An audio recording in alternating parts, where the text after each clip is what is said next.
Good evening, everybody, and welcome to episode 32 now of a Midweek Mixup podcast. And an awesome lineup of guests this week, none other than the Xbox Ultimate crew. Pretty much everybody here from the crew from Xbox Ultimate, so that's absolutely awesome to see. And absolutely delighted to have them all here this week. So we'll get straight into the fun and the madness. We will start with our introductions. First of all, we'll go to the only surviving panel member from Midweek Mixup this week, and that's Patchy. We slaughtered the rest in the war, the ultimate war. We ate all the other ones. Yeah. The Hunger Games before we started, and Pat was the only survivor. How are you doing, brother? What have you been up to? Well, I've been quite busy. Work, of course.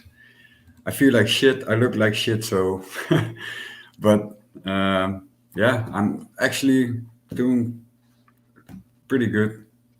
Pretty good, otherwise. Like I said, yeah. Otherwise, yeah. So, but yeah, like I said, been working a lot, man. And I know one game you've been burying your head in this week, and that has been, of course, Outriders. How are you finding that? Oh yeah, the game is really good. I like it. Like the connection that you have, you know, like there still is that issue, you know, like host connection is not good, that kind of stuff. But yeah, after all, yeah, I'm loving it. Try to get all the legendary guns, you know, try to hunt them. I'm ready for expeditions. We played it last week, Dutch. It was insane. Like, that's the thing I really like about the game, you know, all the shooting and stuff. So, yeah, that's pretty intense. Awesome stuff. Yeah, it's again jumping in expeditions, dragging him in there when he was level 24, and he hadn't quite finished the game yet. But he held his own on a tier 4 expedition, so he did quite well. But we'll get you ready for it again now anyway. I jumped in with Shom the other day on a tier 9 expedition, and I was just getting battered. Like it's just literally just sitting there, but it may as well have just been throwing sponges at the enemies whilst the others did the damage. I'll be jazz hands and just distract them all.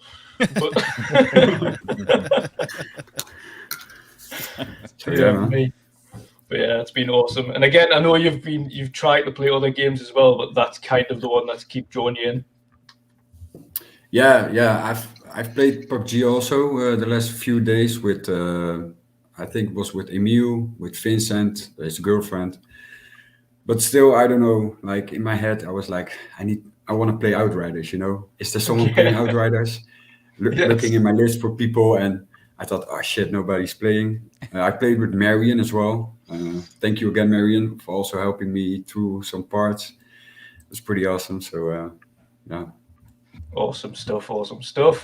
And then we'll get into our massive list of guests here this week. First of all, Mav Fun Speculation himself. How are you doing today, brother? What have you been up to? Oh, not much, man. We did we had the Indie World Showcase, so I was hanging out with Indie Gamer on his channel, watching that, and there was some really cool stuff that was shown today, so that was awesome.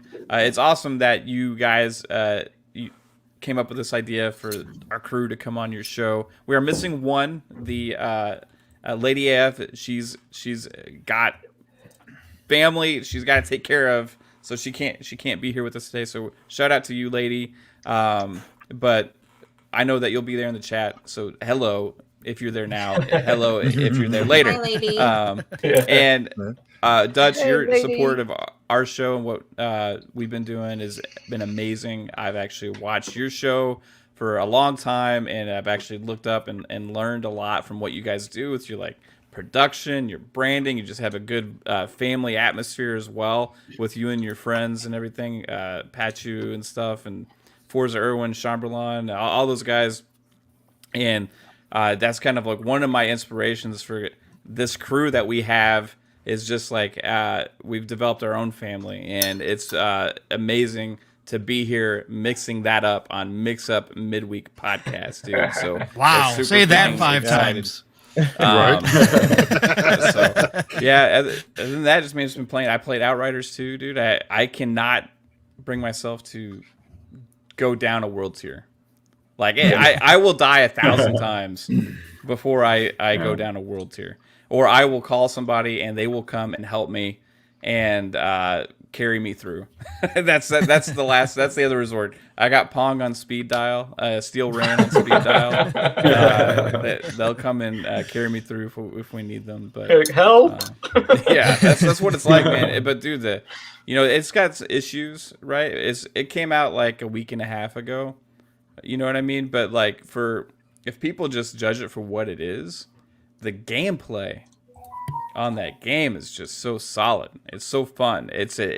I'm having fun dying over and over and over again, and that's kind of hard to recreate. So yeah, it is very hard to recreate. Ooh, we've lost. Well, the last survivor has now went kaput. I got him. I got him. You got him, Yes. Yes. Got him. last one. Pat you out of here. No, we need you, now, Dutch. baby. We need you. You're hosting, so we need you. We'll keep him alive. You're safe till the end of the show. Don't worry. Awesome. Dear me. But yeah. So other than Outriders, anything else you've been digging into?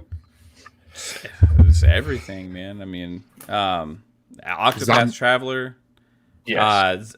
Zombie Army 4. Yeah, that's freaking way better than I thought it was gonna be. We had a blast playing that the other night. We play Halo still, like every Friday night, and it's still not getting old. Like all these years later, I can't wait for Halo Infinite. There's just so much stuff to play.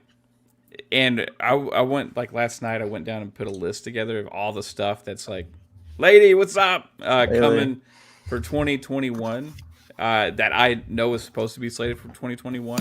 And then there's all this like indie stuff, right? That like we just had this indie world showcase and everything. It's just like gaming is in such a freaking crazy place, man. And I'm going to be having a blast playing so many games nonstop.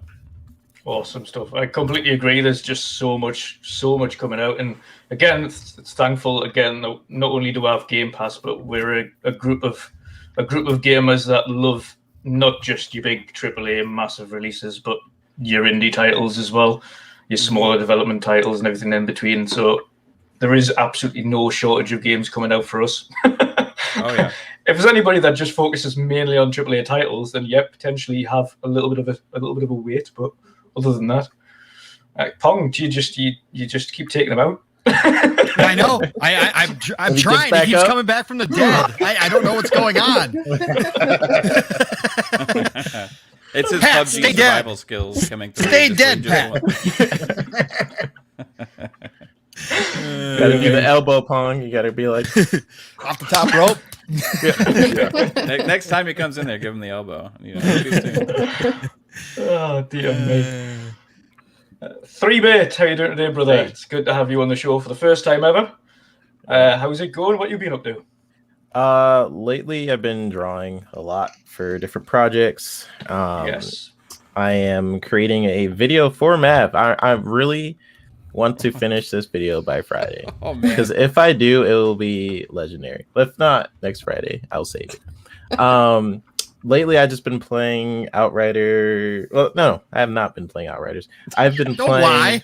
Don't lie. I was don't like, say wait a minute. Division. Don't say Outriders. I've been Don't say playing any Division. of it. No, I've been playing A Way Out with Lady, and that's been it's been different. It's not like the same as It Takes Two for sure, but like it's still like a great story.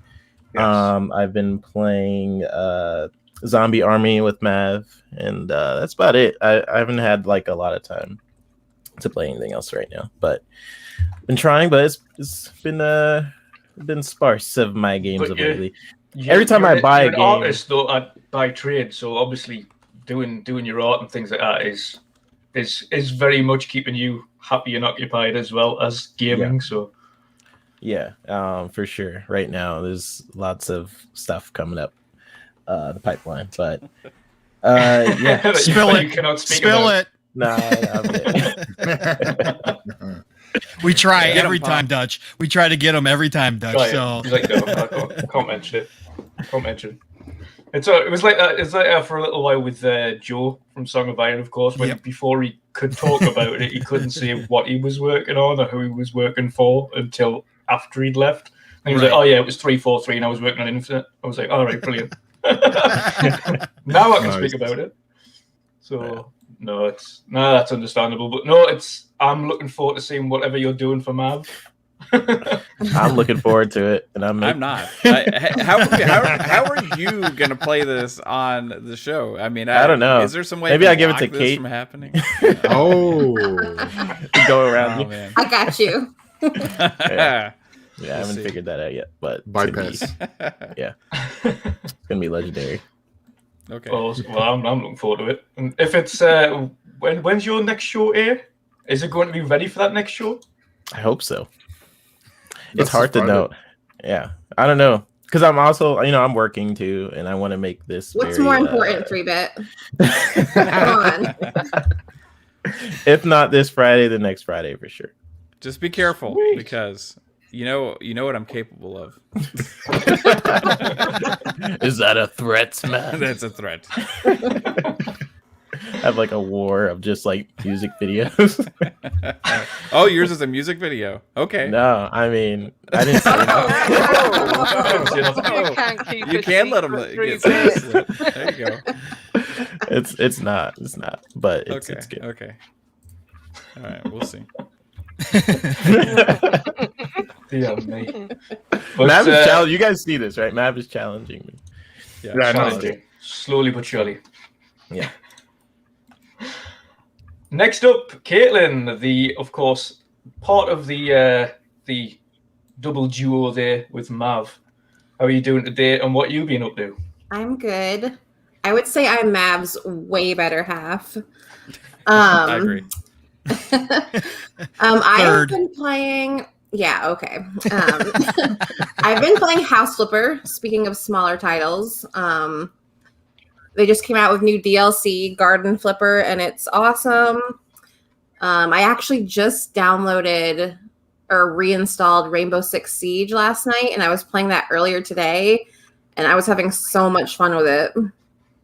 It's really good. Really good, especially with that series enhancement. It's just so smooth now. Yes, I was having so much fun. I can't wait to play it again.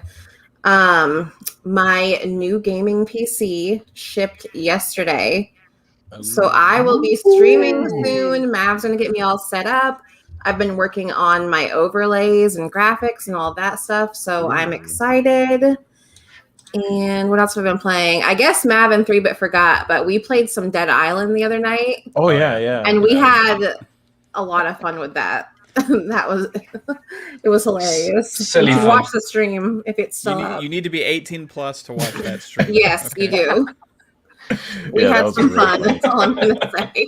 That was hilarious. Hey, Caitlin. Yes. Wait. I forgot to send this to you, but because of my post the other day when you were streaming, did you see who followed me? No. The House Flipper official mobile Twitter. Are you serious? Yeah. They didn't follow me. I know. That's why I thought it was so funny. I was going to send it to you and be like, look what I got. Wow. And you won't even play the damn game. That's correct. BS. That's just about right for Pong. Yeah, right? This guy has the best luck, I swear. Yeah, whatever. Pong's just stubborn. You're like, no, if I don't want to do it. Yeah. We can't get him to play It Takes Two either. No. But that's why they followed me. They're trying to convince me to play them. See, that's how. Probably. Is that the conspiracy? Yes, that's a conspiracy. So now you're thinking about playing it. Yeah. I might do it for a sponsorship. I might tell them. Oh yeah. You're so full of crap. So full of it. Yeah, mate. But so is it going to be an almighty fancy PC like Mav's got sitting right beside him there? Have you made sure it was RGB'd to the roof? Well, the only color it does is red. So, I mean, I guess I'll live with it. Yeah. Well, you can buy fans. Blood of your enemies. You can change out the fans. Oh, can you? Yeah. Oh. Yeah. That's if Mav is brave enough to get inside. I don't know if I trust him to do that. I'm not. He'll F it up. I'll Once find read out. I was going to something say, that says- if one of the things that are the easiest to change on a gaming PC, it is the fans. Like, thankfully, Really? they just clip out, yeah. slide out.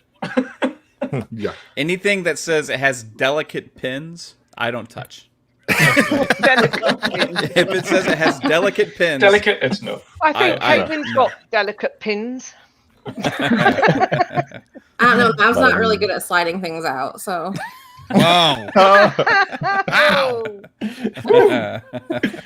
what happened here? What's going on? Midweek All right. After Hours. Here we go. but over here, pins mean legs. Every Friday. Yeah. Next up, of course, returning to the show, Pong Soul. How you doing today, brother? Hey, you've banned me from winning things, so here I am again, Dutch. I'll- See, I I'll still take it. win. I took you out of that ban. Okay, I'm You're- unbanned now? you're Okay. You're unbanned. Okay, all right. You're Well, I unbanned. win again It's anyways been because long I'm enough. here.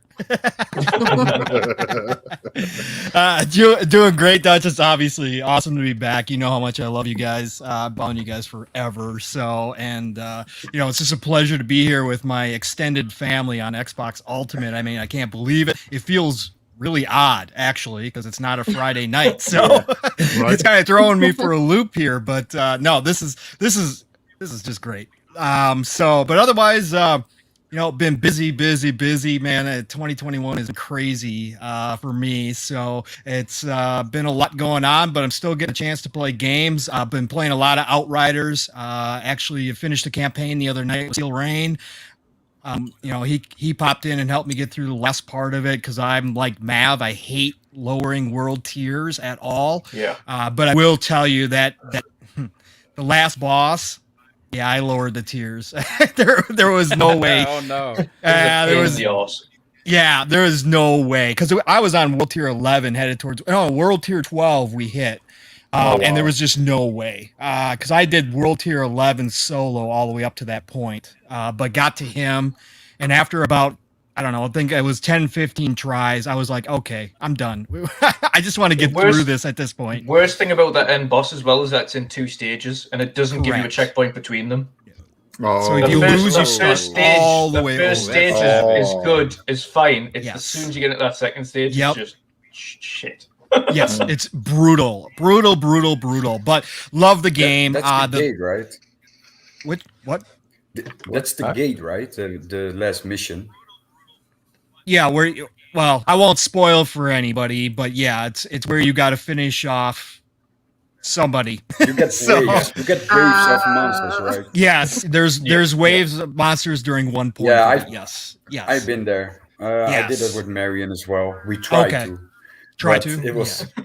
Yeah, but That's the key Impossible. word for a lot of this game, and Try. certain portions of it is try. That's like, oh man. But The no, thing they about actually. the world tier system as well is that Yeah. it actually is rewarding. Like that's Yes. why you don't want Yes. to turn it down because you're like, no, Correct. if I go down, then the loot's not good enough. Yep. And then Yeah. it's Yep, correct. And that's the whole thing about that last boss too, is that you think you're going to get like some kind of major reward, and you really don't. So it's kind of like, why? I mean, I'm not spoiling anything for anybody, but if anybody's having problems with that last guy, don't worry about it. The world tour, it's not really going to make a difference to what you receive at the end. So no. If anything, shame. keep your world tier thing, put it right up, and do the Outriders Legacy. correct. Exactly. yeah. Outriders Exactly. Legacy mission is the most rewarding mission out of a lot of them. Yep. Correct. I like the expeditions were interesting and fun so far. So I've been hearing mixed reviews on that, but so far kind of a cool little end game per se. Trying to get there. So I like it. The looter shooter mechanics and the gameplay itself is so solid that it's just a joy to play. Again, all the problems aside, I just think the game overall is pure fun, and I think I've said it before, but I think a lot of us forget that that's what video games are about. So I really don't care what other people are saying.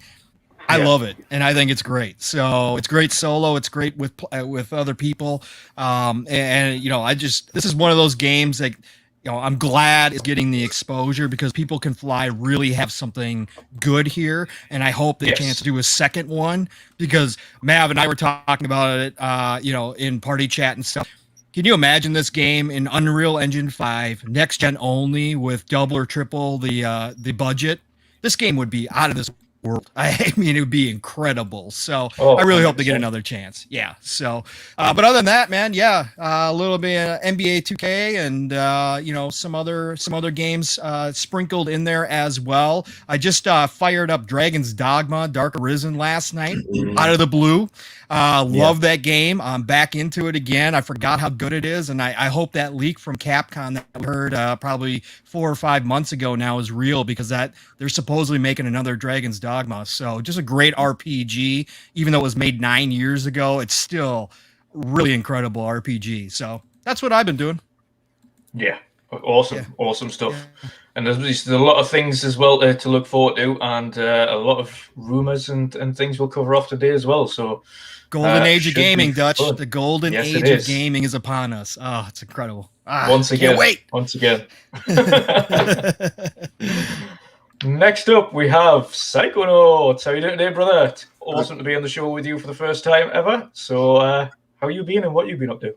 Oh, I've been good. I've been feeling better. I've been a little under the weather earlier this week, but I'm feeling better. But I've been playing a lot of games. I broke out my Dreamcasts the other day, and I was playing.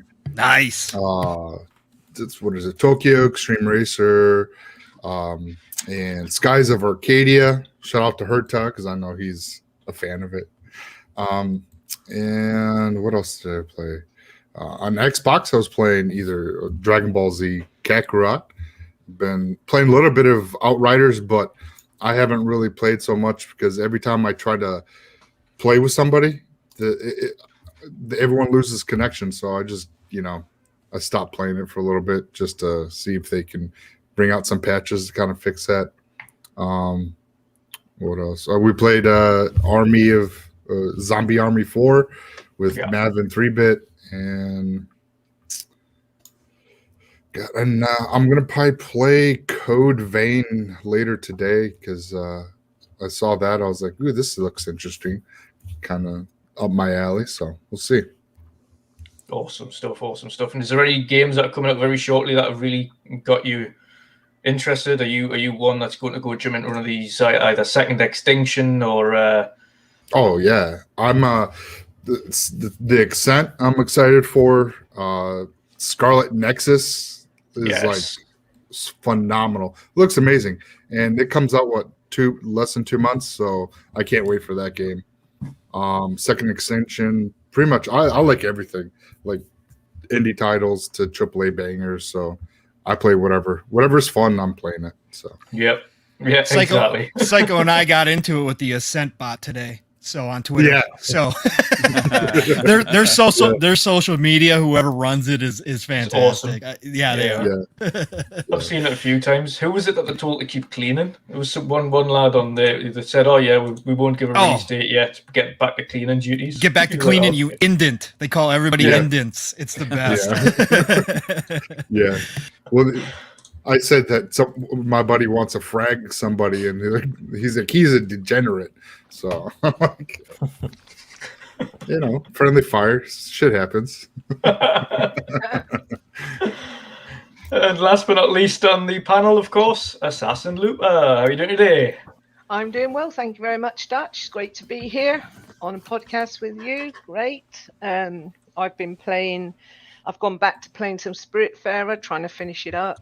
And I've been playing some Sniper Elite 4. I'm not playing Dick Riders, so that's fine. I wonder where you heard that. I hear that, Lupa. I wonder where you heard that. Him, actually. I was like, "What's that game?" We were in a party, and I said it to him. Actually. Oh, did you? You were the one that started it? That's funny. That's funny. Dick Riders. Yeah, I was going to say. The only reason what kind of game is that? It's Outriders, and Outriders is like me. It's like a 360 game. It's just, what? So the bugs in it and the rubbish being chucked out of the parties, and yeah, it's not good. You can cut her mic now, Dutch. That's fine. Go ahead. I only picked it up to play it with Mike Mullis at the NLG, and he hasn't got back to me because he said he wanted to play it and he didn't have anybody. And I said I'd play it with him just to be kind, but he didn't get back to me, so it'll be defeated tomorrow. Other Fair than enough. that, I've been great. You're having trouble with your gaming partners lately, Lupa. Yeah. So, between Some Psychonauts stuff and going Mike, on. right? Hey, Well, Mike said he wanted to play, but he's a busy guy, isn't he? So Yeah, he yeah, might he not is. been able to get back to. He said the weekend, and then he wasn't on all weekend. He was sleeping, so I don't know. Well, he was playing late last night. He was playing Wolfenstein. Call him out, Mav.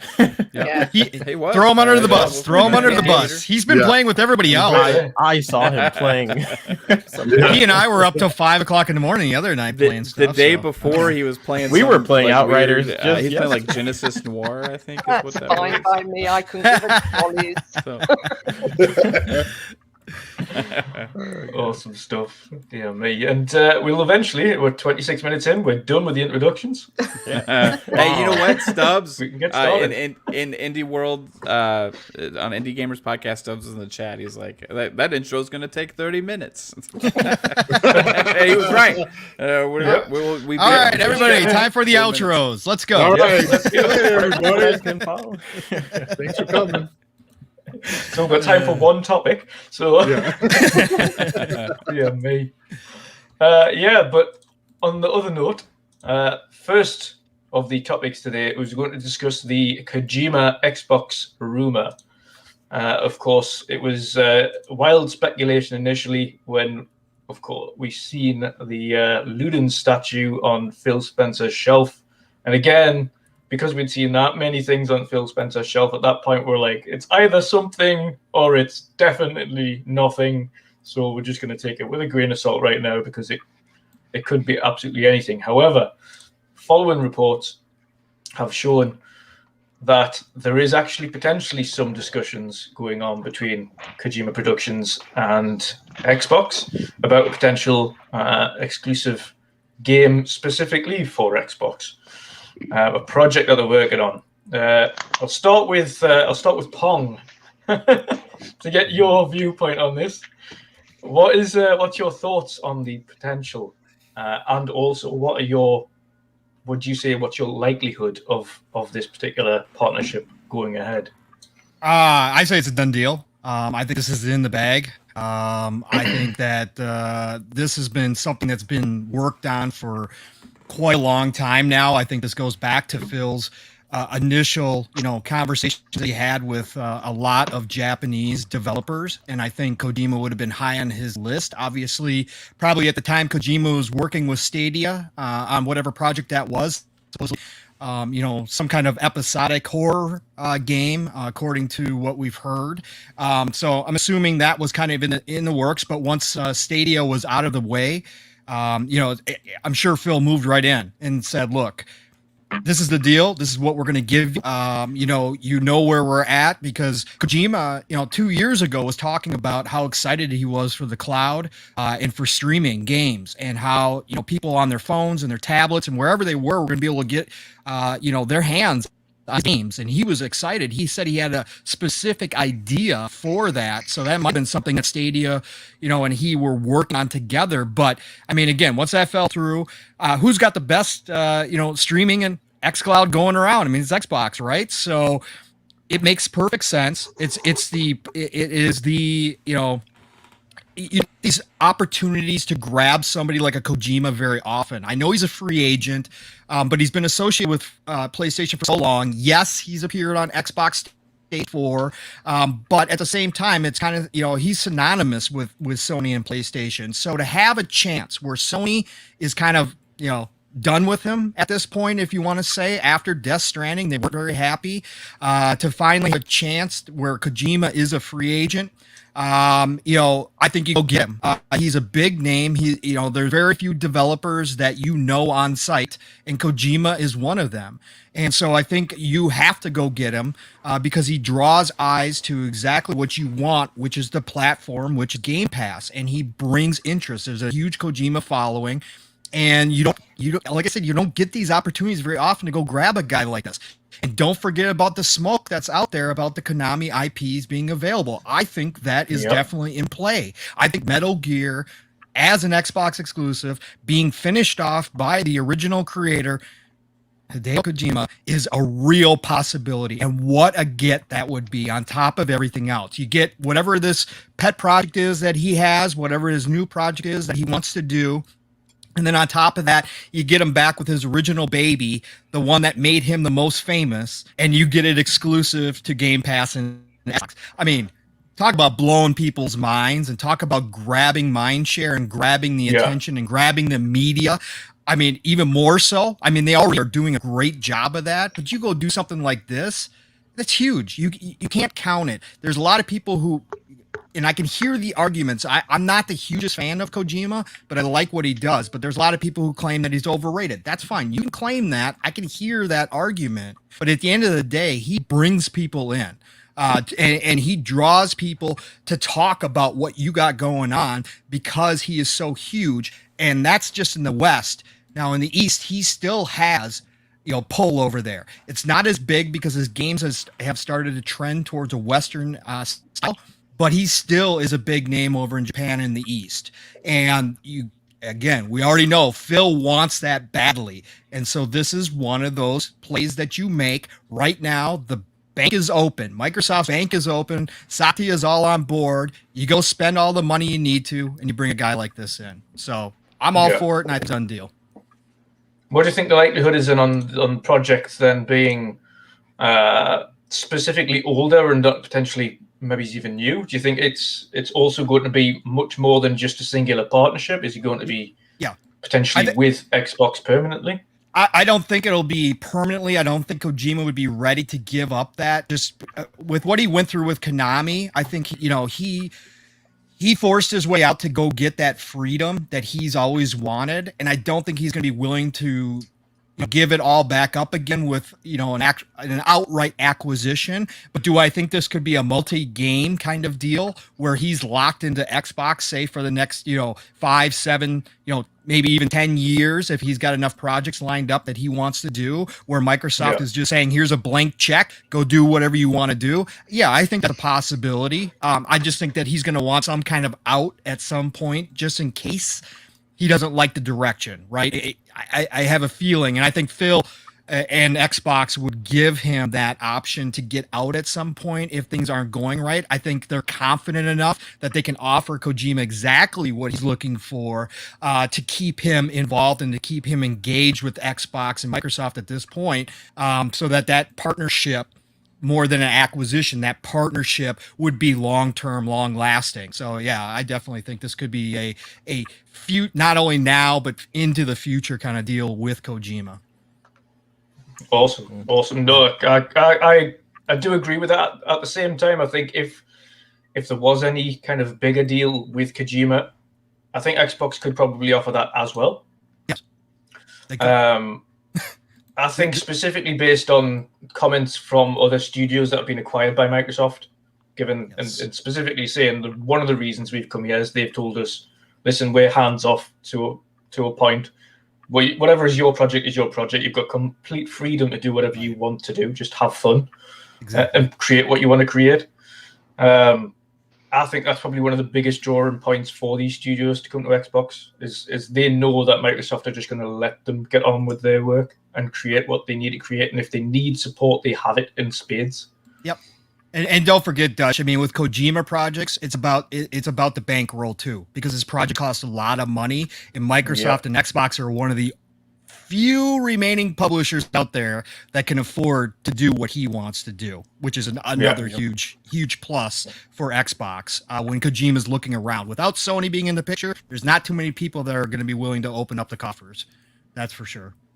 Yeah, and I would say like a deal like this, where they're making a deal with Kojima Productions, right? Where he still gets to perhaps still create the stuff he wants, but Xbox is also like, hey, we are getting the licensing IPs for different Konami products like Metal Gear and Silent Hill. You can work on that, and we will also fund you for your own games, and you can do what you want there as well. Because based on some reports that we've been reading about, Kojima is pretty much working on this. It seems like, and it also seems like Sony has pretty much downplayed any project that he potentially would have had. So I think there's a lot of potential here with Kojima. I am a Kojima fan. I think he makes great stuff. And if people don't like him, he still has the significance in the industry, as Pong was saying, where it would be huge either way. So yeah, just him getting Silent Hill and sort of having that arc of a story would be great, because he obviously was creating something interesting there, right? With PT, he basically changed the gaming landscape with a demo. So yes, yeah, it did. A lot of games are based off of just his demo, and who knows what the full game would have been like when he was partnering with like Guillermo del Toro.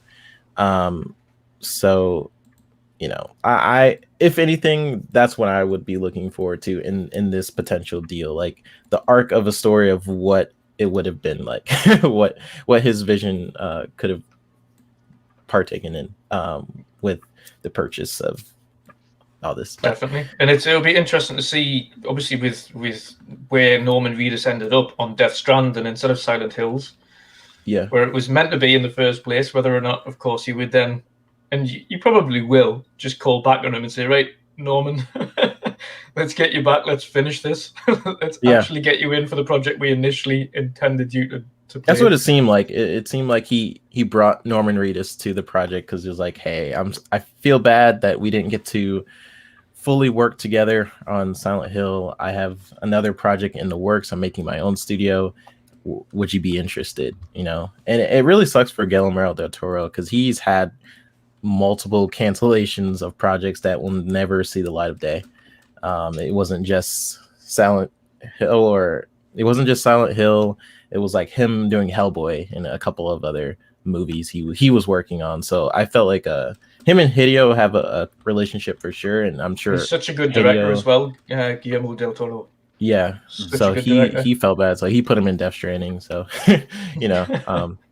so who knows? I think this whole thing, we're all going to be looking at Phil's shelf from now on for a long time, and analyzing his background, because all the things that we said like Xbox wouldn't do, this is a totally different Microsoft, where they now have the full backing of Satya, and they are very dangerous right now. What kind of 3-bit? Think about this. What kind of confidence does Phil have to have right now to even do that? Put stuff on the shelf about unannounced deals that he's got in the works.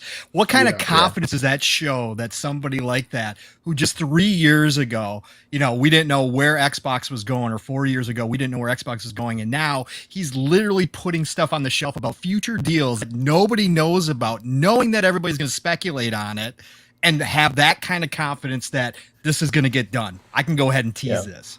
It's crazy. Yeah. And then it makes you think about like what other deals are out there. It really does. Like, yes, I am very excited for this, and be happy with what you are getting in this new space of things. But like, it does make me wonder what else is potentially possible, especially in the next 2 years, as all these games start coming into the platform. Because they're like, this year, yes, there are a lot of games I'm interested in, and it's coming out this year. But there are also games like Fable and stuff down the line that I'm also, you already know, they're working on a lot of stuff, so it's gonna be cool. It's kind of like, where's Waldo on his shelf? Yeah. Well, do you guys think that he's going to be more careful in the future? Well, obviously he kind of did it on purpose. But like he's gonna know going forward now that everybody's gonna analyze his shelf. Yeah. The thing is, it's not just the shelf now, of course, because from what we found out, you had that Xbox trailer that come out, and nobody noticed that these were there all along. They're like, oh yeah, we showed them a while ago. Yeah, hidden in plain sight. Todd Howard's shelf with the Ark of the Covenant. Yes. Yeah. Exactly. Oh, man. yeah. Yep. He must have been speaking to Phil about that. How do I announce this? Like accidentally, unintentionally? He was like, "Don't even have to announce it. Just put something on there. Just put it on yourself." I wonder if this is actually going to catch on with more of these game devs, and they get to start doing that. Just put something behind. Phil's starting a trend. Yeah. Well, he started a lot of other trends. It makes me upset that I don't know it. That I don't look at his shelf and just think, oh, he's making new Indiana Jones. Let me make a video about it. Right. It's like, dang, I didn't even think about it. But people did speculate that the Death Stranding thing, or he had the shelf of the astronaut from his production studio behind him, and people were like, nah. It was on the shelf, and people still did that. So I don't know. It's hard. See, the only thing that I thought as well at that point when I seen the Luden statue was just Phil Spencer knows a lot of people in the industry, so he's obviously you don't get them unless you know the guy. So he obviously knows the guy quite well to get a Luden statue. So I didn't assume it's a deal. I just assumed well he's a gamer at heart. He plays a lot of games on the go. He's on xCloud 90% of his day. Right. Like. Yeah, and I've spoken, and Aaron's exactly the same. Aaron said that, and David Preen said that when he come on. He said Phil just like he's forever on xCloud. Like no matter where he's going, he's playing something on his phone or on his tablet when he's in between meetings. Like he's a gamer. To Caitlin's point, what Phil might start doing is doing more obscure things. Not quite so obvious. Yeah, not so obvious. Yeah, exactly. Caitlin, I think you might be right about that. He might get really because he's going to know that everybody is going to be all over it. Yep, attention is attention, and it's good for him because people are listening to what he's saying then while they're looking at what his background. But he might really start trying to get really obscure, so people do like these full-fledged breakdowns and really try to find the code that Phil's trying to say. Just one day you'll see one of his videos and he's got just a small earring in with a logo on, but you don't. Oh, everybody's going to be zooming in now. Yeah, exactly. Did anything ever happen with there was like a skull with like a crown on it and people were thinking Watch Dogs or something? Did anything ever happen with that? That is the Watch Dogs, but no, people are assuming that Watch Dogs is coming to Game Pass at some point, and that's probably what he was alluding to. But I don't see why not, because Watch Dogs not long after launch had dramatically dropped off. Like Assassin's Creed still doing perfectly well, but Watch Dogs just went straight off a cliff. It's those like 30 that game frames. just got put aside straight away. Mav with the 30 frame slap. Yes. You play Assassin's Creed and then you go and play Watch Dogs. It's like you're playing in slow motion. That's the way it was for me anyway. But I just got an update. I agree with you. Today or yesterday for Watch Dogs? Was that the 60 frames patch? I think that's supposed to be the 60 frames patch. Pretty sure. So I'm going to check that out. Maybe worth playing now. Yeah. So or maybe maybe he was just alluding to the whole Ubisoft deal. Maybe it wasn't just the Watch Dogs. So everybody said, well, Watch Dogs is going to come to Game Pass, but obviously, smoke has already been out there about the Ubisoft deal. So maybe that's what his hint was about the whole thing. And if any of you then, if Kojima was coming on and say, ignore his historic franchises like Metal Gear and Silent Hills and things like that, if there was a project that you would want him to work on, that is potentially an IP that's already been around that doesn't include his previous projects, is there any particular IPs you'd want him to take charge of? Well, there's one game that, he did it, but this was years ago. It was Zone of Enders. That game was awesome back on the PS2. So that would be something. I know that he worked on it, but that's something I would like, because who doesn't get enough of mech games, So I'll be up for that if he comes on and Microsoft's able to get the Zone of Vendors IP. That'd be something that I'll be really excited for. Definitely. That's awesome. I don't know. That's awesome. And is there any particular IPs that belong to Microsoft directly? Where do you think he could potentially take over and do something with? I can't think of like a Microsoft IP. It'd be interesting if he does like a campaign for like a Call of Duty or like a or something like that. I don't know. Something just like you wouldn't think about. Just something so bizarre. NFL Fever. Yeah. All of a sudden, all the football players have like mech stuff inside of them. Right. How about this? How about bringing back, he did Snatcher way back in the day, which was fantastic, and that was cyberpunk-esque. Microsoft owns Shadowrun, and I've been calling this for a long time. Yeah, how about doing a Snatcher-esque kind of using the using Shadowrun world? That would be kind of interesting. So that's one on my list. Yeah, that's a good one, actually. Yeah. I forgot they had Shadowrun. Yeah. Yeah, everybody forgets they got Shadowrun because they haven't done anything with it. Yeah. Me and Mav are the only two that I haven't done anything with. Yeah, Mav and I are the only two that ever played the first-person shooter version of Shadowrun, which was awesome. Oh, it's amazing. I mean, they had the 360 game, right? Yeah. Yeah. It was so good. That one. People hated on it because they wanted the RPG, but it was still good. I'm trying to think of another Kojima game or a game that would fit Kojima that's currently in the Xbox wheelhouse, and that's tough to think about. I go back to unique. You remember when the Coalition was Black Tusk Studios? Yeah, absolutely. And they had this when the studio was announced, they debuted a trailer for an idea, a project, right? But it didn't have a name yet, and it was it looked like a stealth action type game with a guy like scaling a building, right? Yep. In like a downtown. It looked like it had so much potential, and then Microsoft got the Gears IP, and Rod Ferguson came on, and they changed the Coalition, and nothing ever happened with that project.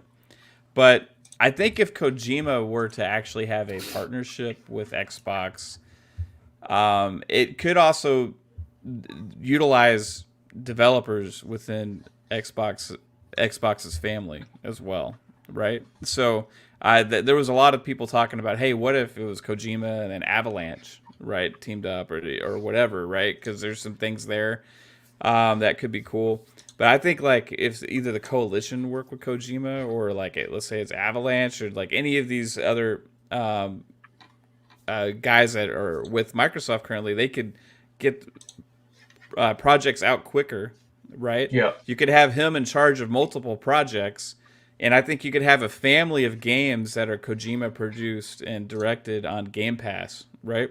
And it doesn't necessarily have to be one just massive game. You can have lots of smaller experiences to get them out quicker, kind of like PT, right? PT blew up. It was a demo, but people suck hours into it still today, right? So if you imagine so they get Kojima working with these guys and Kojima working with these guys, and you kind of have him as a partner to create his shared world as a storyteller, that could be freaking huge and a playground for somebody like that to want to dive into. That he's never had the opportunity to be able to do something like that. If I was Xbox, that would be my pitch to Kojima, right? We're going to give you access to these developers and these tools, and we're going to let you have fun with it. We're going to test it out. We're going to do 2 or 3 projects over the next 5 or 6 years to see how it goes, and then hopefully it blows up, and that would drive a lot of subscriptions to Game Pass, as you would have a lot of people that think that Xbox currently isn't a home for them because they only like those Kojima-style games, and Xbox doesn't really have any of those. If you all of a sudden say, hey, you're going to have all of this coming, and you got the guy that is the masterclass at that, then you're going to have an influx of new types of players that are going to see that this is the place for their games as well. Not just the online multiplayer games and stuff that we're used to. So I think it could be interesting. And like Sub says, yeah, he would have his own studio as well. So that could be the big daddy, right? Yeah, I mean, but whatever great he does, point, it's man. gonna Great be point. Weird, isn't it? For sure. What was that? Whatever he does, it's gonna be weird, isn't it? Oh yeah. See, Well, I was thinking there was two IPs then that would fit perfectly for him that have been sitting Siphon there. filter. Other than that, on the weird and wonderful front, of course, you have Alan Wake. Yeah. You've also got Condemned. Yeah. Oh yeah. And Condemned's been sitting idle since 360. It's another IP, another one that was published by Microsoft Game Studios. Didn't go anywhere, didn't do anything. And that was an awesome horror game as well that could easily be expanded upon. And I think either of those really fit into him. And again, they could just say, well, you can do your own thing. You can you can create a brand new project. We'll try and get these Konami ones that are just sitting restless out here, which is Silent Hill and Metal Gear. We can try and do them. Or we've got a load of redundant IPs that we haven't touched for years as well that you could potentially rejuvenate and bring back to life. It really depends on what they're offering Kojima as well. Like what is it that they're giving him? Yeah, his craziness works well for horror games. You named two horror titles that actually we saw that in like Silent Hill. There were some things that definitely made me jump in the demo of that. It was just crazy. And every time I played that demo, I played it a couple times. Some different stuff would happen. Yeah, just a little bit different every time. Yeah, which is just awesome. But Siphon Filter would be kind of interesting. Ooh. He could be a It's like chicken chaser. Do you say? Chicken chaser. You say? I was like, did I hear that right? Yes, Yeah. you did. 3-bit. Yes, you did. Oh yeah. Put some chickens in it. It's solder, isn't it? Whatever they decide to do with him, like I think the reason why this deal would happen is mainly due to budget things. Like he went to Sony to pitch this game so he can make it, right? So probably did the same thing with Microsoft, and Microsoft is the one that said yes. So yeah, I think that's why Sony definitely has a different goal, and I've been saying this on different shows. So Sony has this goal of right now. We've seen the article of AAA budget third-person action games right now, and Microsoft's goal is value right now with like Game Pass, but also buying a crap ton of studios. So within Game Pass, you can have like a library. Like when you're on Netflix, you're pretty much finding something to watch, right? You're looking at like Stranger Things. You're looking at a whole bunch of just different shows on Netflix, and you might hate a lot of it, and you might like a lot of it. The Game Pass is basically giving you that variety of different games you can choose from. Yes. So I think that's why this deal is great for Microsoft, but it's also really good for Hideo, who wants these crazy big budgeted things to happen in his games. He wants creative freedom. Yeah. And there's one thing that Microsoft never mentions, and that none of these studios ever mention when they become part of Microsoft Studios, is anything to do with, oh, we've got an X amount of budget to work with or anything like that. It sounds like they sincerely mean creative freedom means just do what you need to do to get your project the way it needs to be. Don't worry about the money aspect, because that's where we come in. Like, we're the ones that are making sure you're stable and have everything that you need to create what you need to create. And if you need help from any other studio, then you have it. So, I mean, especially if you think about the tools he has, if he potentially works with Microsoft. If you look at the mocap, the state-of-the-art mocap studio that Ninja Theory have just got and just finished creating. Amazing. And then you've got IdTech and all of the different kind of slipspace engine and everything in between, all the different engines that all the different studios have. It's such a wide variety of support he has on different levels that he could explore. Huge. It's just insane. To your point too, Dutch, on like creative freedom and all the devs that they have and all the studios that they've acquired and everything, and they are not really talking about the budgets and stuff that much. The whole formula changes because of Game Pass, right? You're not judging games necessarily as much individually on individual sales of titles anymore, as much as they bring in new audience to the subscription service. So the benefit to these developers is that creative freedom to have more variety. And also, you're not being judged as in, okay, you have this timeline, release it, and we're going to see how many sales you get based on how much the budget was, right? Because the sales are going to be skewed because of Game Pass exists anyway. I don't buy all the games that I want because they go into Game Pass. I play them on Game Pass and I'm done with them. And I think a lot of people are going to be that way, whereas before you had to pay 60 and on other platforms now $70 as well on those games, right? So when Game Pass is here, you all of a sudden have a secure amount of money that Xbox knows they have that is a fund, right? They can use this as a budget, and it's continuing to grow and grow and grow. And the more you invest into different things like this, even if it is expensive at times, you know you're capturing a wider audience.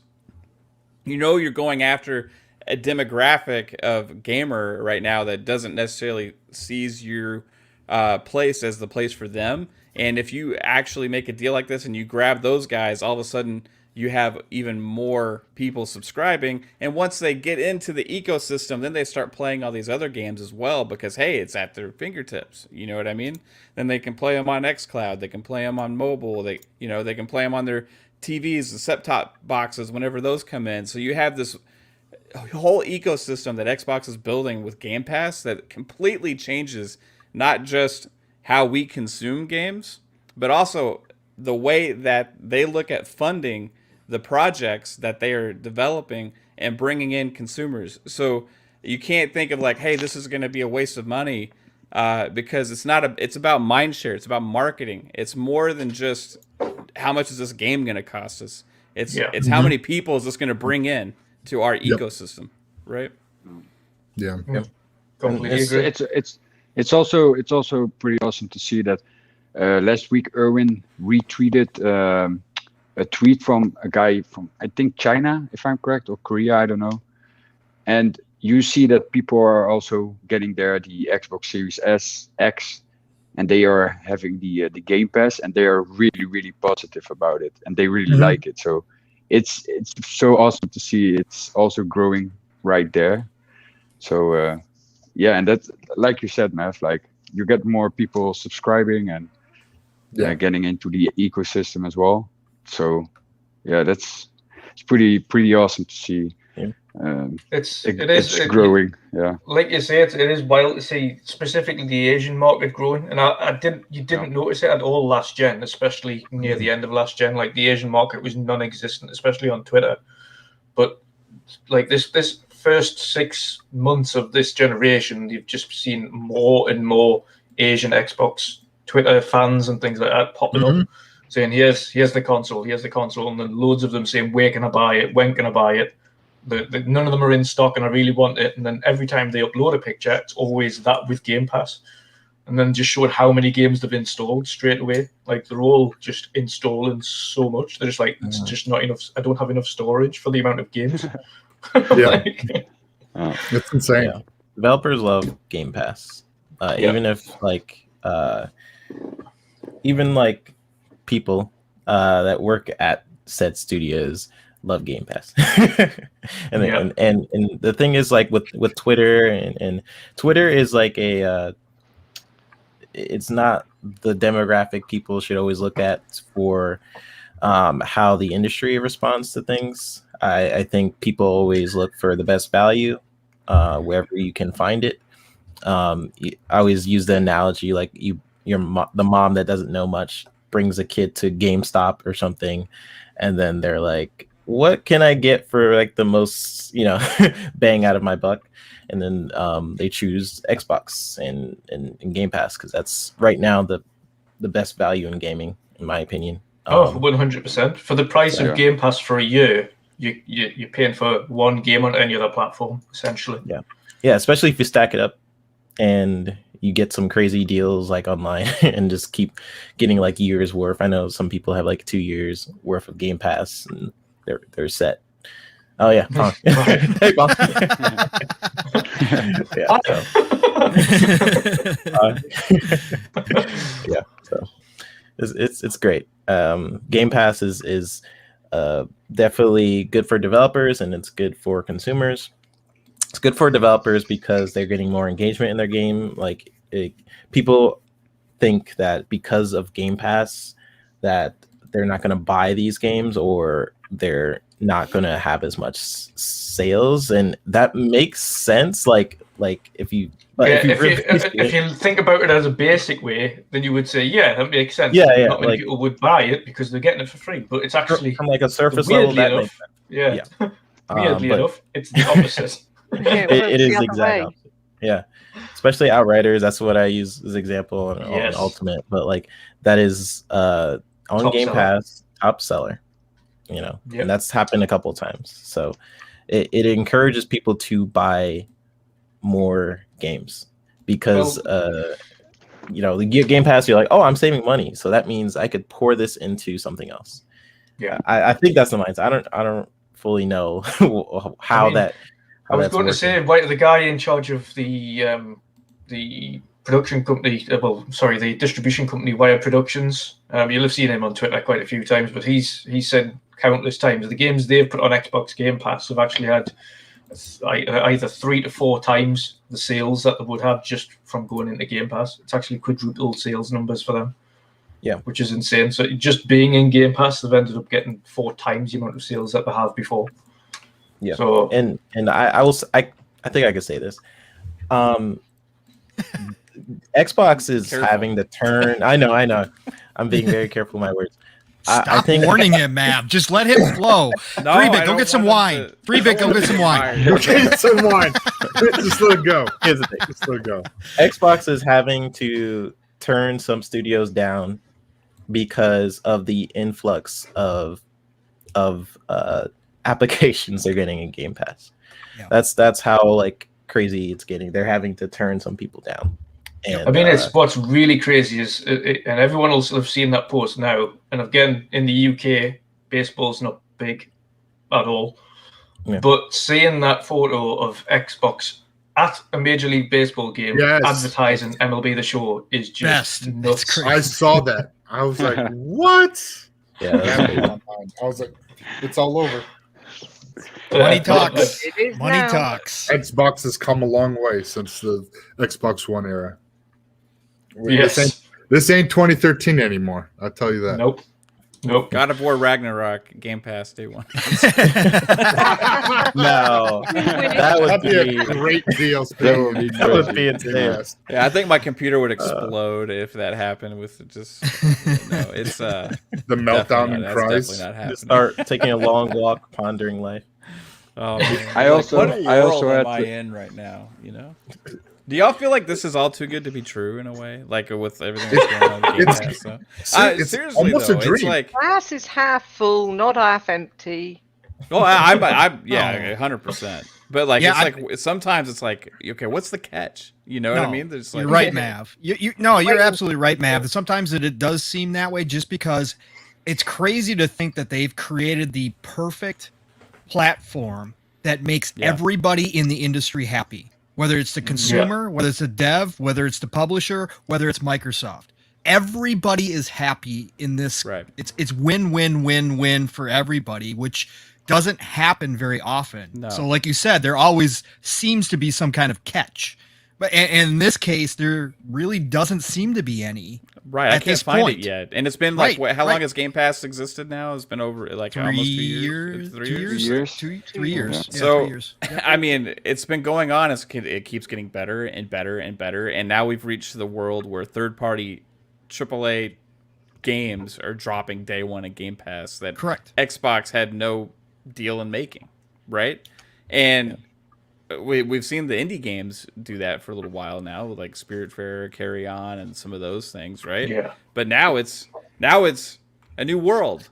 Now it's, hey, anything can happen, And especially when you get a freaking Sony IP, now the Xbox didn't go to Sony for it. They went around to, you know, the actual IP holder and made that deal, which we don't know exactly what went down with that, but just crazy to see the show.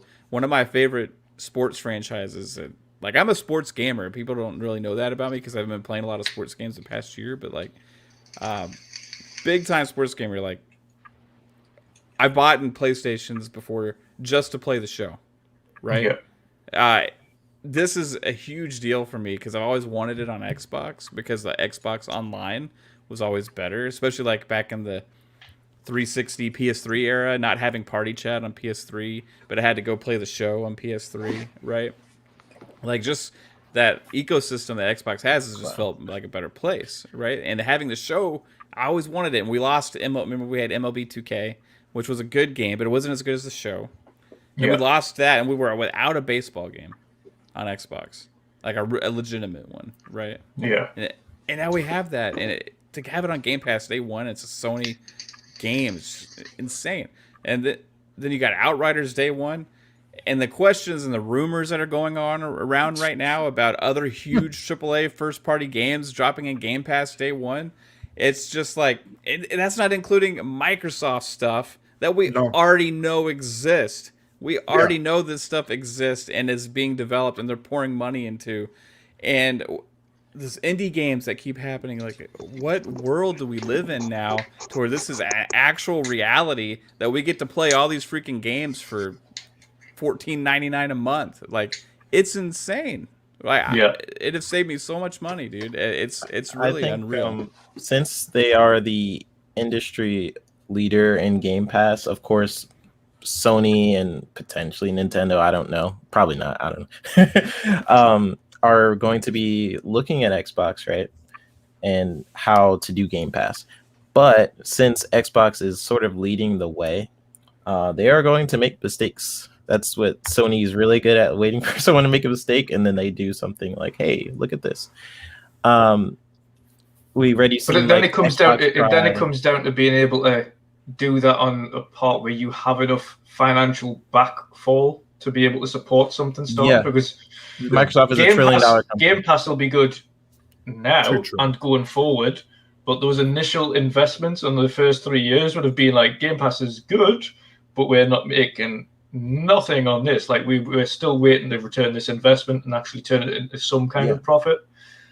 Do Sony have the ability to sit on something for 3-4 years before it becomes profitable? When they've had, I mean, PS Plus is their best bet because PS Now is just it's going to be harder. It's definitely harder for them because Microsoft is a $1 trillion company, and their main competitors are Amazon and Google, is, you know, they kind of stepped out, right?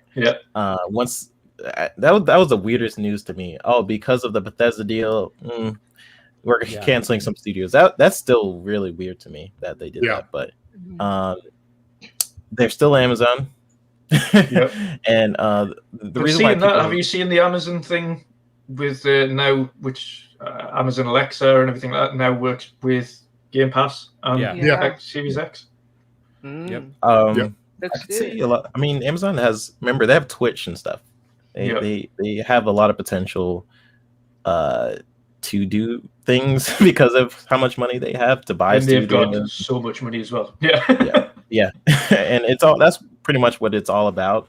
I think Sony is competing at the level that they can right now, that they really want to, which means limited time deals like Final Fantasy, right? Where you buy exclusivity for like a year or something like that. Tencent is, like HGK said, that's another one that they're very rich, they have stock in a lot of companies like Epic and stuff like that, for sure. But I think Sony really is competing at a level that they can at the moment, and they definitely have different focuses right now. But yeah, it's definitely interesting. But what I was saying is Microsoft, they're going to stumble a couple times at least, right? Because they are doing something new. So that means they're trying things like, hey, this works, this doesn't. Right now, they're not. They're not stumbling. What they did with the price increase was, I feel like that was like a test. And like, oh, let me try this. Yeah. Okay, that didn't work, right? It was. I don't think they would have had much of a backlash if they said, right, okay, like we're increasing the amount of games that are going into Game Pass per month, and it's going up. But the fact that they went to gold and everybody was like, but why gold? Yeah, like, and they reverse it like immediately. So that's where I'm like liking Microsoft is the support they're having with the community and how much like they will jump on shows like this. You know, Phil will be on here, start talking, and that's common for them, which is amazing. That you don't really see that or with Nintendo or Sony. So, but I really love the competition anyway, because now we're competing. And because we're competing, that makes us better. We do better out of it. Yeah. Because of the competition with Luna and Tencent and Sony and Nintendo. The more they up their game, the more we up ours. And then if you say ours is Xbox, because they're the ones that are up and coming at the moment. I think that's a really good thing for gamers. Really good. And 100%. Competition breeds success, and the only way to actually get better as a company is if there's competition. And again, we see it from both sides. If you have a look at the extremist fanboys on both of them, they're just wishing for the death of each platform, and that's completely the opposite of what you want. You want that other platform to succeed so that it pushes yours. And we wouldn't be where we are right now with Xbox if PlayStation didn't have an absolute storm of a generation last time. Like they absolutely just walked away with that gen last year, the last generation. And because it was big title after big title after big title, they had the hardware right first time around without issue. They had support. They had third-party support. They had everything that they were doing was on point for that gen, and they couldn't have done anything wrong. And it only started to get a little bit softer a bit at the end, but that was because they were kind of trying to wind out the generation. Said, right, okay, we've got two big ones to finish it. So endure these big titles, and there we go. But it takes, and this is where Sony need to improve, is they only have a set amount of studios. This is where Microsoft will be pulling away later on in the generation, with 23 studios working on up to 40 games because of the amount of individual studios within those studios. Then you've got Sony, which have anything between 7 and 9 studios at most now worldwide. The projects that they've got that they need to create are going to take time to create, and we're not talking about the ones that you already know about. We're talking about these new IPs. So they're going to start getting a little bit more spaced out. You're not really going to see Sony hitting their stride until 3-4 years down the line. So they're going to have to figure something out in the meantime. So again, as Luca was saying, competition forcing their hand to make moves, and they're going to have to make moves, and that's only going to benefit players. Yeah, but we'll see what Sony really does, because they kind of, with the news that they came out with, like they're not really going to focus on any like new like IPs that are going to be not AAA bangers. I mean, that's pretty much what they're going to get their money elsewhere. It seems like. So yeah, they're definitely going to just pump out AAA bangers, but it's like they're not going to have the smaller titles. You know, I mean, that's what I took from what they were saying. I don't know if you guys feel the same or. Yeah. They're focusing on big first party AAAs and ignoring AA and indie. Yeah. So, well, Microsoft is going to excel at both fronts. They're going to have, with their own studios, bring out, from AAA to, even the indie stuff and third party and everything. So, and it's all going to be in Game Pass. So it's going to be Microsoft's doing it right this time around. So. What I don't get is how there's so many people out there looking for something pessimistic to say about anything positive that comes out. Yeah. It's like there's like, hey, we get this in Game Pass, but it's not this. Yeah. Hey, we get this in Game Pass, but it could have been this instead, or why is? But you're cheap because you don't buy games. But yeah, we don't get it day one. Like there's always something negative to say about positive news. It's just like I don't get that as well. There's like so much freaking like positive stuff here. Imagine that game coming day 2 to Game Pass. Blows away the competition with what they're doing right now. So like that's the comparison, right? And Game Pass is eclectic. There's so many different genres for everybody to enjoy, whereas some of the other, they're just like they've got one goal and that's all they follow. Right, correct. These big blockbuster kind of movie-esque games that they not saying I stick wouldn't by. like to play them. I would like to play them. Yeah, but like you once you've got game, I was all for getting a PS, and then I got Game Pass.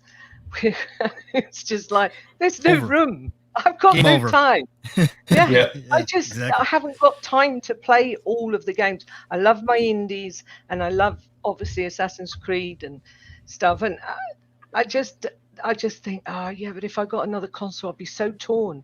Do you remember when you only had 1 or 2 games and you had to make them last years? Yes. And it was easy just to go and pick up a game and play it.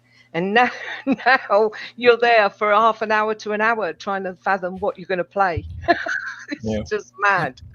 It is crazy just how much content there is. And, to 3-Bit's point about Microsoft, making mistakes at some point, they truly are the only ones that could really mess this up right now. They are the only ones who can trip themselves up enough where they would give somebody an opening. And I'll throw this wrinkle in here. So what we're seeing right now is just the beginning. Microsoft is in a Xbox, Microsoft, however you want to say it. I say it both ways, but they're in a growth stage right now. Okay. And that means they are going to dump as much resources as possible into it, the same that Netflix did with their model, to get as big a lead as possible. Now, whatever the tipping point is, whether it's 30 million, whether it's 50 million, whatever that number is, there's going to become a time point where nobody can catch up, okay? And everybody's going to be, if Sony does something, it's going to be probably a hybrid, because they simply cannot compete on the same level with Xbox, okay? They can't. Yeah, I agree. Can't do it with content. They can't do it with money. They don't have their own servers. Like Microsoft's got all the infrastructure. They've got everything. They don't have to pay anybody for that. It's their own pocket. Whereas Sony has to go out and make deals with Microsoft to get Azure servers or whatever the case may be, in order to do the same things that Microsoft is doing in their own backyard. That all is going to relegate them to a much smaller type service than what Microsoft can offer. So to everybody else's point, my wrinkle here is if you look, I don't know when this is going to be. It could be this generation or it could be the next. But when you look at it, honestly, if you do calculate it out and you see where they've already diverged from the path. Microsoft is already off in their own playing field at this point, much like Nintendo. Nintendo created their own pond. They're swimming in it. They're happy. They can do whatever they want to do. It doesn't matter. They're making hand over fist money. Okay, Microsoft now has created their own playing field, has waved goodbye to Sony and said, we're going to go play over here. And this is a totally different new set of rules. Okay, that we're not doing this old game of console wars. We're not going to fight over hardware. We're not going to do any of that. We're going to create a service that can be put on anything, and that's going to be our platform from here on out. Yes, we still are going to want to sell consoles because there's always going to be people who want that experience in their house. That's fine, but that's not our main play. Okay, our main play is for the other 2 billion people that are on mobile, that are just have a TV that is a smart TV that can get an app, that play on their tablets. That's Microsoft's play. So if you look, there is a point in the future where Microsoft has such a huge lead and is the only place in town for this type of service that you can see that if you want that competition to continue, that Sony finally decides, and again, this isn't about Sony dying off, but this is the point where a lot of people have talked about that Sony becomes a developer or Amazon comes in and buys them. Okay, and because Amazon has the infrastructure that Microsoft Microsoft does. They have the cash that Microsoft does, and they instantly have access to a huge catalog of IP from Sony, and they could put together a game service with their Luna that could compete, because they could go cut deals the same way Microsoft is cutting deals. But Game Pass is going to get to that tipping point where it is actually more, it's a riskier for a publisher or a dev not to put their game on Game Pass than it is for them to put it on Game Pass. It is going to be riskier to not have your game, whether it's date or whether it's in the first 60 days of release, to not have it in front of 30, 50 million new eyes instantaneously like this, right? That's the tipping point. And that's where things get real dicey for anybody else trying to enter and trying to create a space like this, unless you have unlimited funds, unless you have the resources to do it. And the only other, 10 cents out there, but 10 cents more into the whole mobile thing, not to say that they couldn't decide that they want to try to do something like Game Pass, but the only other company in town that can do it is Amazon. And that would be the game changer if they walk in, because then you're going to have $2 trillion companies, fighting over the same space. That won't be which good. gets interesting. Yeah, that will not get. That would not be good. Yeah, Google could get back in. Google could also do it. They could say, "Hey, Stadia wasn't really successful for us. Let's flip the script on." But this. Google does that a lot. Yeah, I was just talking about that on the show News and Pros yesterday. Tencent will do it. I think Tencent is more dangerous than Google, because Google starts these projects and they treat it as like a pet thing, like oh, the kids love video games, so let me create Stadia. That's what it feels like, right? They're not like as serious as maybe Tencent. Tencent seems pretty serious. They're putting like lots of money into all these different development companies, and they're pretty dangerous. Now Amazon has potential. It seems like they're very much testing the waters too, not as much as Google, but they've already got Ubisoft Plus on that service as well. Yeah. So I hope it does. I'm so keeping my fingers crossed for that one. So we'll love see. Ubi games. Some of them. Ubisoft is great. They're fantastic. Right, and like HTK just said it too, and that's why Microsoft is doing what they're doing right now with all the going out and making all these acquisitions. They're doing it now with a pickings good, because eventually it's going to get to the point where companies are bought up. Again, we know this is happening, whether it's good or bad for the industry, we won't find out until later. But again, it's happening. The consolidation has started, but they're insulating themselves from a time and place when that happens, when there are no big IPs left to gobble up, when there is no more purchases to be made, no more deals to be done. They will have enough content on their own to supply Game Pass for the foreseeable future without relying upon anybody else to ever do it again if they don't need to. And that's, they're overpaying that's now because the value is better now. Correct. Right. Yeah. It's their choice. Because there's only a certain amount of talent out there. Right. Yeah.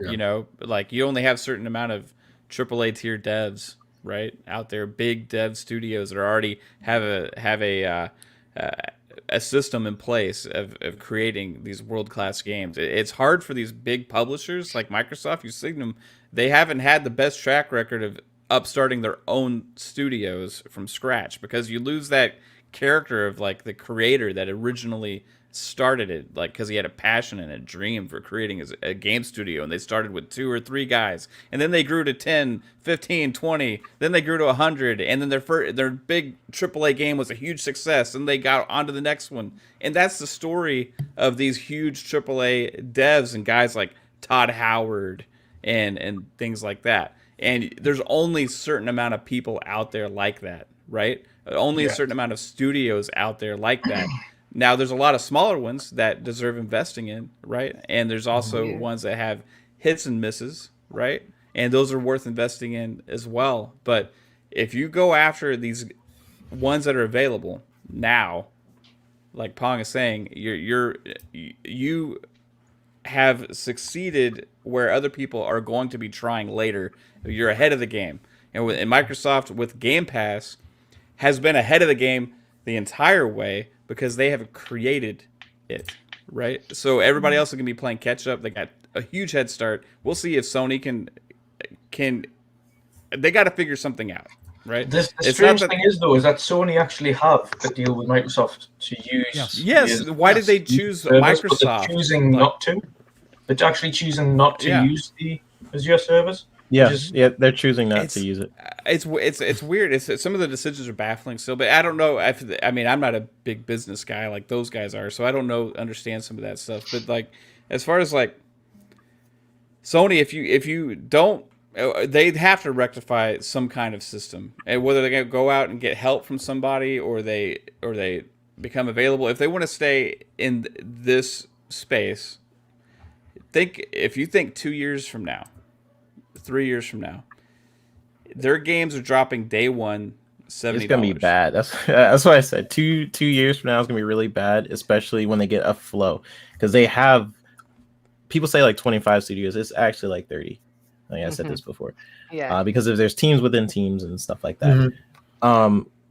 When groups of people. It's ridiculous. So when they get into a flow, it's not going to be good for a lot of other companies, because it's just going to be game after game after game after game. And think of the cost and expense of that same experience on the. And that's where Microsoft as well can benefit, because then they can go to these studios and go, brilliant. We've got this timeline now where we don't want to release everyone's game at the same point. We know your game is ready, so can you sit on it a little bit? Yep. Yes. That's a good problem. Keep polishing. Keep polishing. Just keep polishing. And then when we're ready to say, okay, now we can fit you into this slot of timeline, because if, for instance, all 30 to 40 studios have all finished their projects nearly at the same year point, you can't just release them all. So you're going to have to stagger that. So it's going to be a point there where these games not only are going to be staggered in a really nice progressive way, where you're getting either one a quarter or maybe 2 or 3 games per quarter, ranging in size from AAA to AA down to kind of indie level platformers and things like that. But you're also going to get them having the ability to say, we can pick and choose when we release these games that are already ready and finished and polished. And they're not going to release in states that are going to be broken either, because they've got that many projects. Right. If they see one of their projects isn't quite ready for release, they can just go, well, this one is, so we can just release this one. Absolutely. And Phil alluded to that in an interview like a long time ago. I think when he was talking about the failures of the Xbox One's launch, he was basically in that interview, he was talking about spacing out games and not having everything released at the same time, because Sunset Overdrive would release at a sort of a weird time, and no one, really received to it as it probably should have as an Insomniac title. But yeah, completely agree with you, Dutch. Like that seems like on the money there. I think they have a good problem. We have a lot of problem that Sony have, and Sony have the opposite right now. Like, outside of we don't know what their future projects are. Of course, we've seen rumors. We've seen the Jason Schreier kind of thing, or at least anyone who isn't blocked will have seen that. Or at least seen it through somebody. Yeah, you saw the reaction to that too. The Last of Us is getting another remake, so that potentially. Uncharted is potentially in development by both Naughty Dog and Bend helping, whereas Days Gone 2 was apparently put on the back burner and or cancelled at the pitch stage, which is why Ben's helping on Uncharted.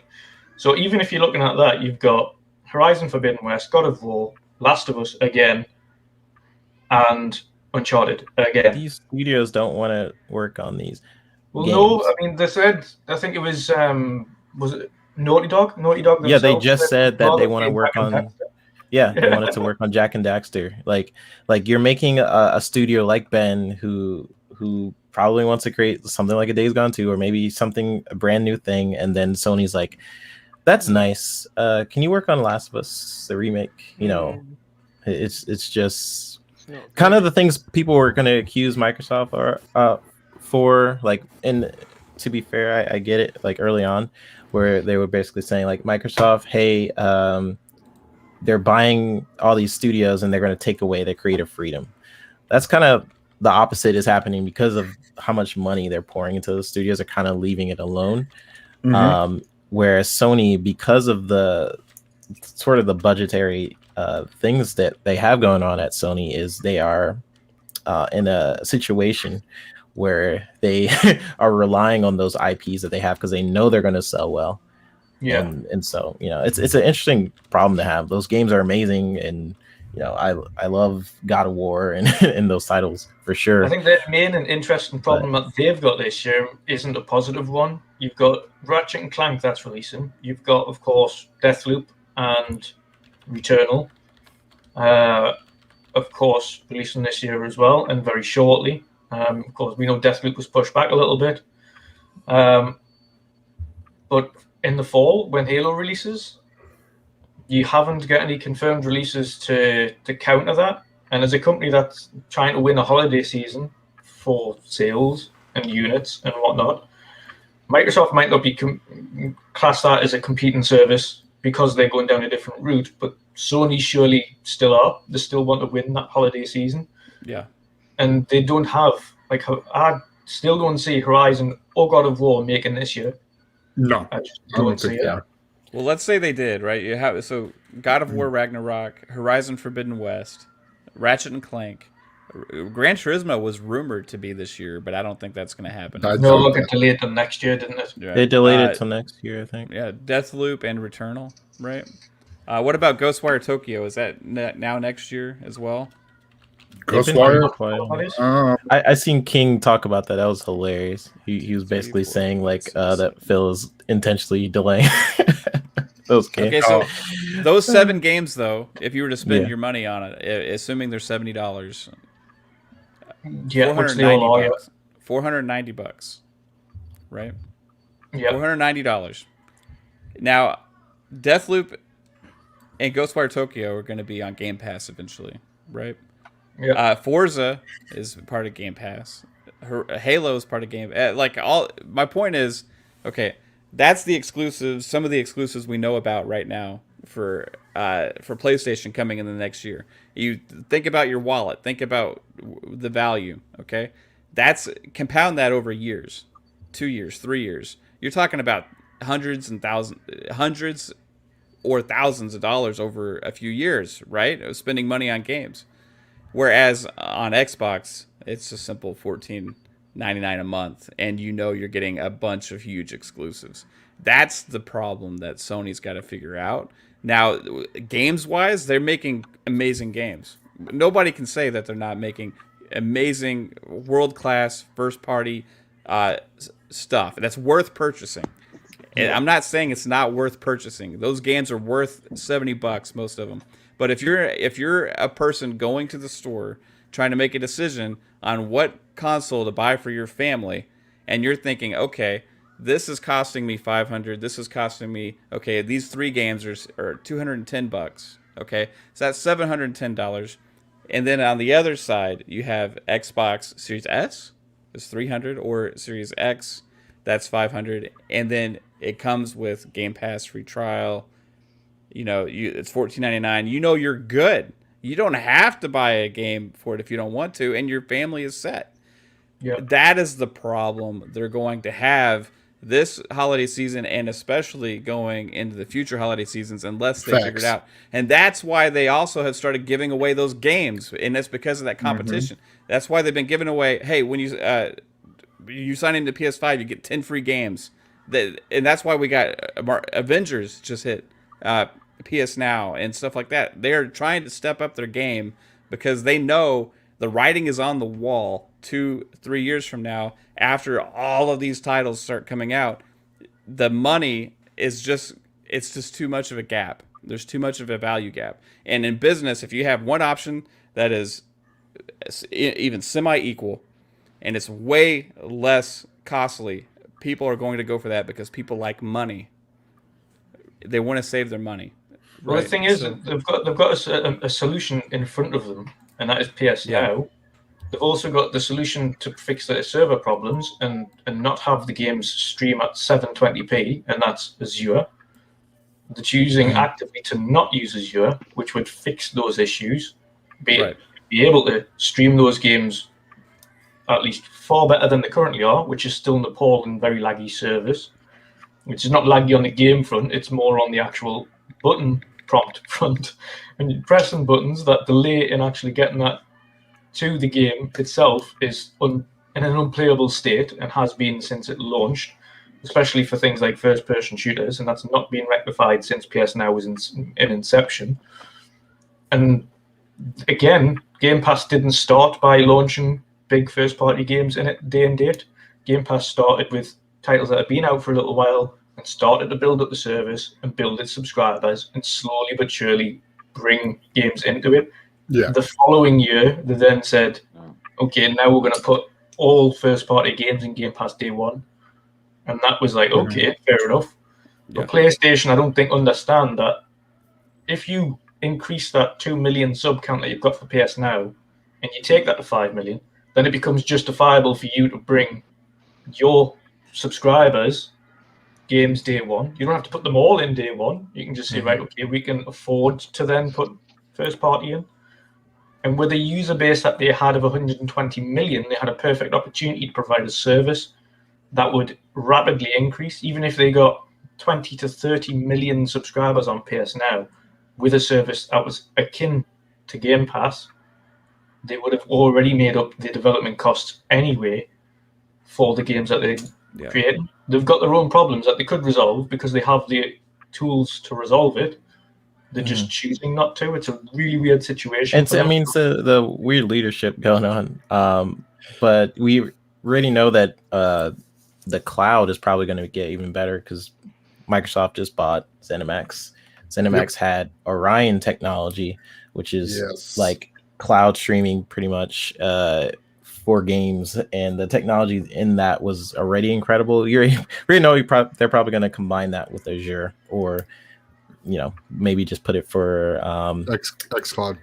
Yeah, they'll probably just make it with xCloud at some point, because they didn't just buy ZeniMax; they bought their technology, they bought all of that also. Yes, they did. So I don't know. If I was Sony, I would probably maybe they're trying to come up with their own cloud solution, even though they bought. I don't know, why else would you buy it though? I don't know. That's weird. You buy it, but you're not using it. I understand why they did it. It had something to do with like Microsoft and the military deals and stuff like that. I don't know if you guys heard about that, but Microsoft. Yes. Yeah. many military deals, including HoloLens. Yeah, I think it had something to do with that. I'll have to research that a little bit more, but it is weird, Dutch. You bring up a good point. You buy Azure, and then you're just like, Buy a service that could fix the problems that you've got with a service that you have, and choose not to use it is a really strange position to be in. Yeah. I think the next thing we'll see is probably, I'm guessing around E3 or even after, because they got to get started on this soon. Potentially, they're going to improve the service as it is now, as we've already seen with Avengers hitting. That's like one of the newer games they've put into the service, right? They're going to keep doing stuff like that to where they can justify to their fans a price increase, because they started too low on the price, right? Without that, kind of capped their ability of what they could do. But once they get that price increase in there and stuff, then they can do even more. And I think it's going to be, I think they need to rebrand it also, because PS Now already has a connotation of streaming, right? And they need to get people with the thought that, hey, we can download all these new games, right, when they come out. I think a rebranding would do good. That comes with that price increase. Announce it as a new service. Then you phase out PS Now. PS Now is included with this service. And I think if that happens, people will rejoice. The people that are saying Game Pass is trash or Game Pass like it sucks, that just hate Xbox. You need PS Plus to get PS Now. But if they could roll it all into one, that's what we think. That's what they do with Xbox Ultimate. Sorry, that's the name of our podcast. Game Pass Ultimate. And they just describe PS. Right. Didn't they just podcast into the service? That's it. Didn't they just describe PS Now as a PlayStation 4 service?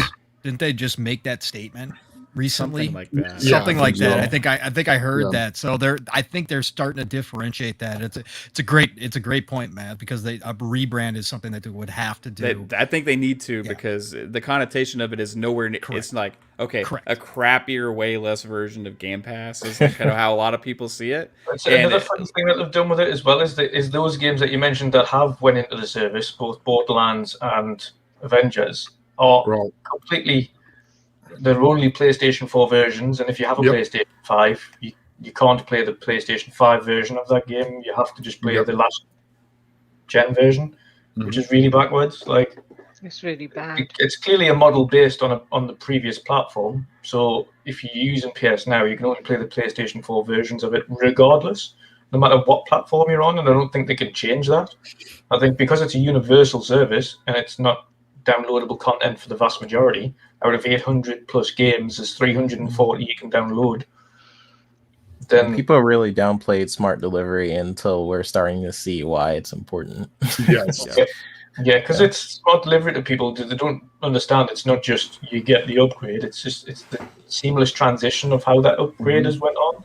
The only one I've ever had an issue with when the consoles just came out was FIFA, and I installed FIFA.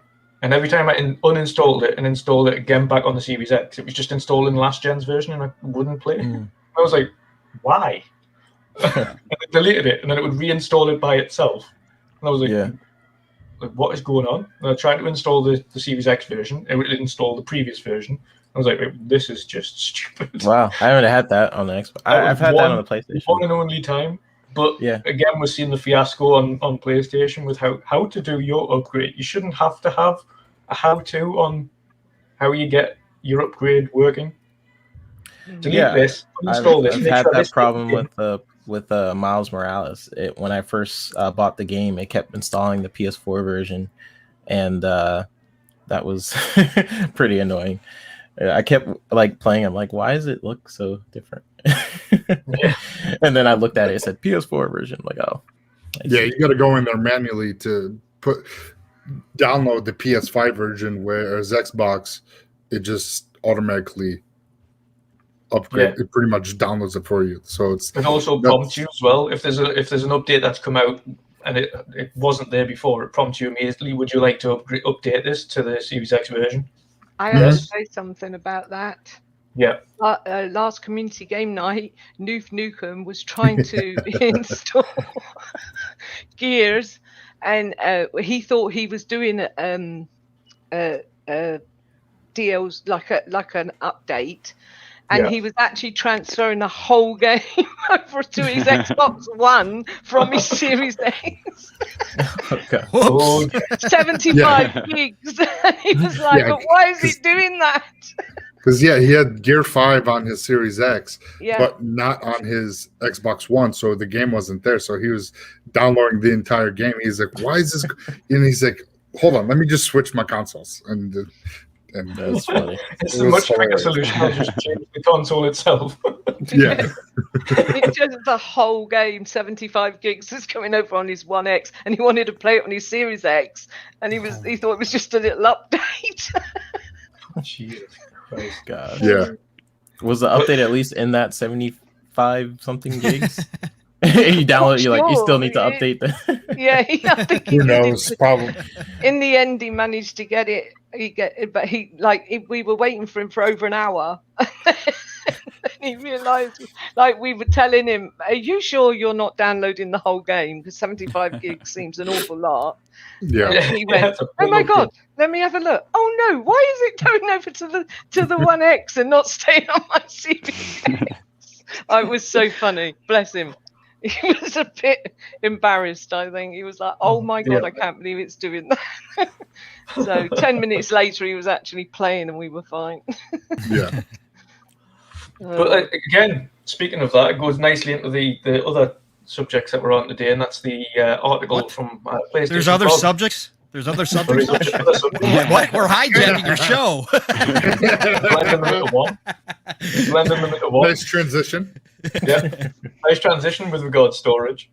PlayStation Blog eventually have the ability to transfer games from your PlayStation 5 to a hard disk drive.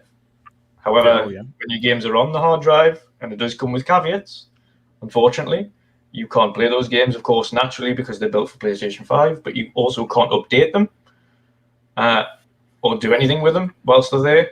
You also can't directly install. You can't also auto-install to your hard drive. You have to install to internal, then to the hard drive, which means if there is a game that you want, and again, a lot of people are saying I haven't filled the hard drive yet, but everybody's different.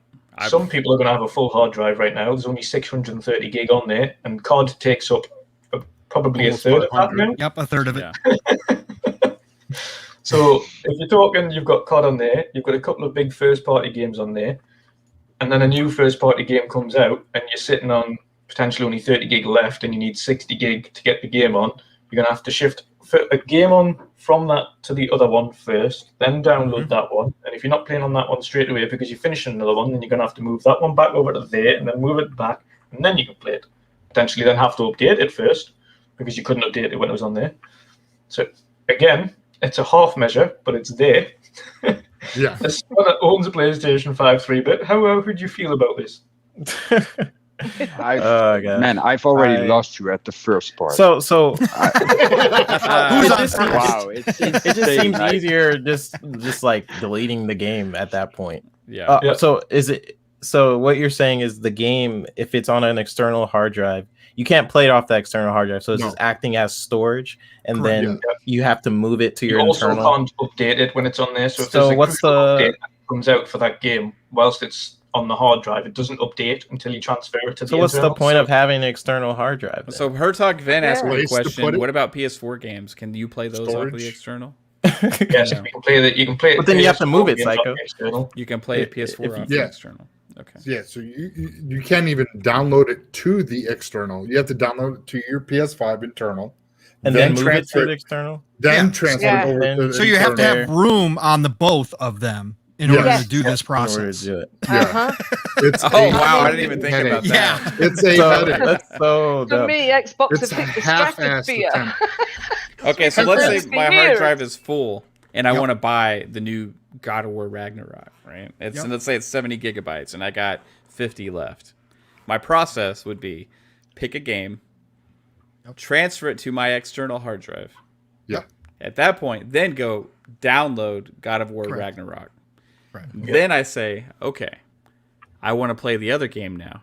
Nope. What do you do? What's your solution? You would have to have enough room on the hard drive to move God of War to it, and then move the other one back. Or if your hard drive was full now, because you'd have to delete one and then move. And if by that time there's been an update for the game that you want to play, then it won't have updated on the external. So when you transfer it back to the internal, it will then start to update. So then you won't be able to play it. So you have to play something else while you wait. So just at that point, just delete the game and install something else, because that seems easier than moving things back and forth. Welcome to the uninstall era. You know what you call this is a lack of foresight. Very big lack of innovation. Now I'm gonna test this this weekend to see like how fast the transfers are. If it's pretty fast, then at least you're right. But if it's like it only takes a couple minutes, then it's definitely more viable than what they have right now. Right. Unless you have a mechanical external, it could take 15 to 20 minutes depending on that write speed. So maybe SD to SD. So. Well, we'll find out. I mean, I've got a mechanical. So from the Xbox, from the series, such a backward way. Yeah, it is. It's a way backward way, and I don't understand. They've taken. Look, this is Sony. Like, I don't understand how you go from creating a solid piece of equipment in the PS4 to this. Like, unless there was major mistakes made, like Matt just said, how do you not have the foresight? They are a hardware company. That's what they specialize in.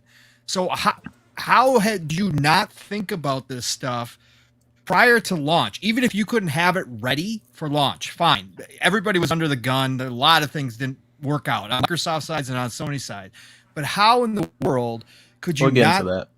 Right. How could you not? We'll get into that. But how could you not have the foresight, like Mav said, to think about this? Okay, so when we do this update, we're going to have the update work properly so that people have all the ability, all the options to move and download games properly to make it as convenient as possible, since we've made them wait 6 months now for only one storage option, not even the real storage option that was advertised, which is the internal the internal SSD expansion port, still not operating properly, not working at all, not functioning. How could they not have this right, being a hardware company? I don't understand how this is possible. Yeah. I think personally, I think like when they were going to release the PS4 back in 2019 and then realize what Microsoft was doing, then they stopped, pulled back, and then they added their super fast SSD as maybe some kind of like countermeasure, like a positive for the system. And they didn't expect that the issues that they're having. For the PS5. PS5. Okay. So with them, because they probably didn't expect, any overheating issues and everything with the overclocking of the CPU, GPU. I don't think that they were expecting that to happen. But then when they started, developing games and, as 2020 was coming about for launch, then issues were coming up. And that's why we still have not seen anything yet for the expansion SSD slot yet.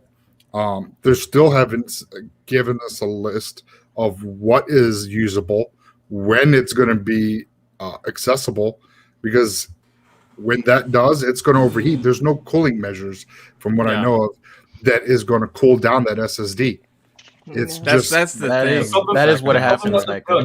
Yeah, the problem that they've got in the issue that they've got here is M.2 drives that match the specs required for PlayStation come with heat sinks attached.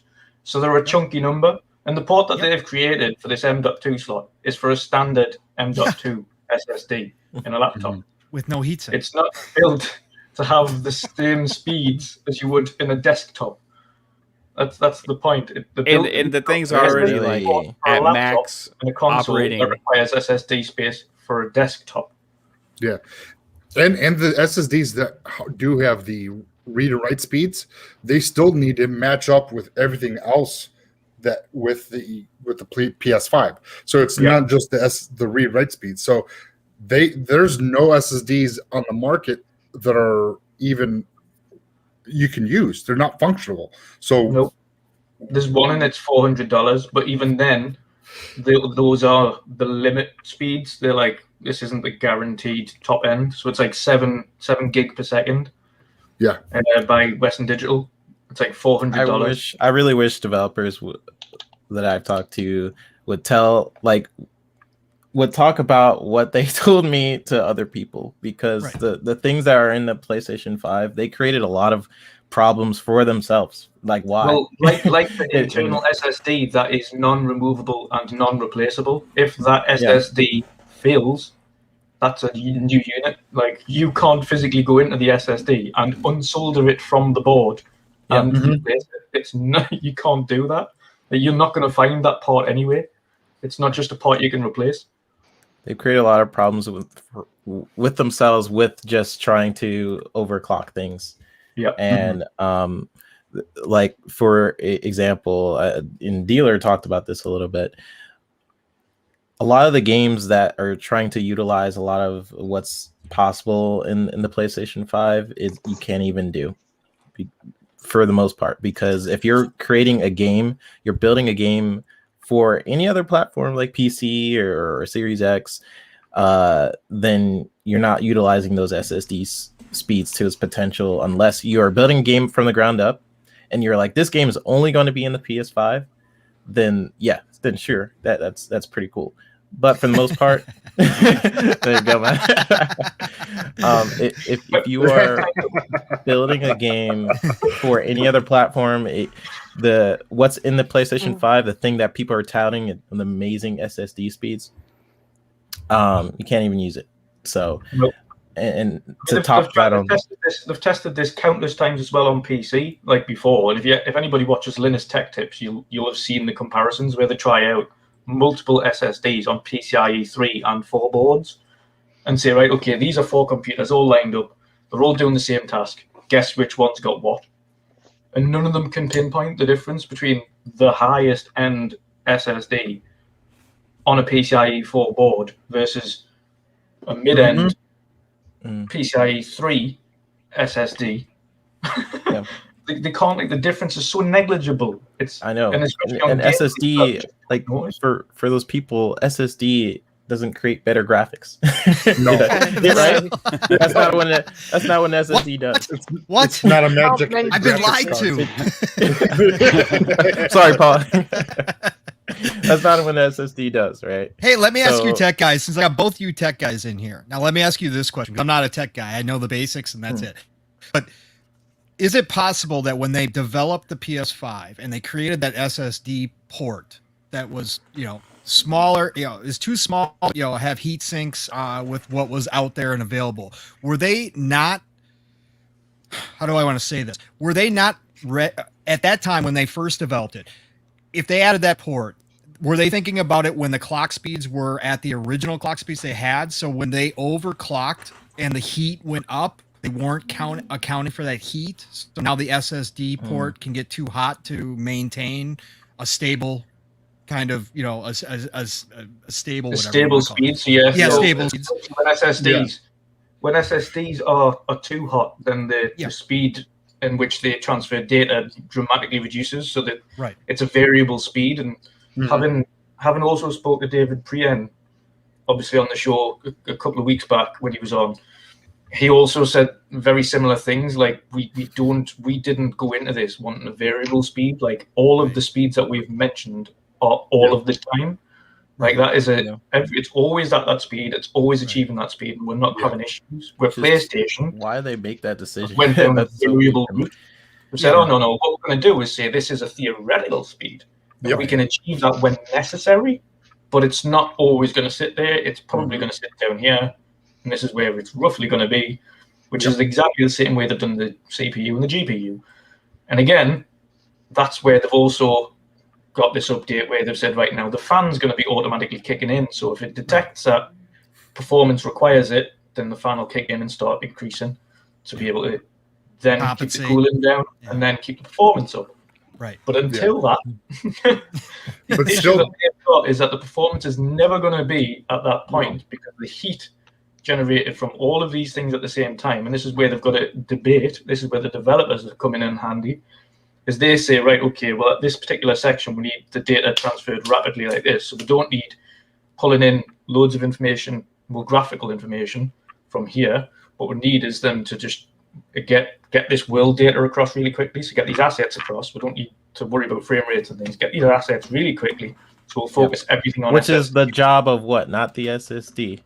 Nope. Not always, right? Not always. You get their GPU and they not have the SSD. they have to decide which one they need at one point. Not all of it is working as they mentioned, which is great. These are theoretical SSD speeds of 5 gigabits per second. Yeah, but it's not transferring the data all the time at 5 gig per second. It won't, because if it does, you're going to cause issues because of the heat. Yeah, and that's a big problem for developers. Like building a game towards a target is you know what you're building for. It's not variable clock speeds. You are like, okay, I'm building for this machine. They don't have to basically go in and work for something that is variable, because that can come with different issues. So we'll see. What are you going to say, Psycho? Sorry, I didn't mean to. Yeah, no, I was going to say, because the PS5, everything that they came out with, all their specs, everything's variable. So it's all over the place. So, CPU, GPU, clock speeds, with the SSD, it's all variable. As Microsoft came with the Series X, everything's locked.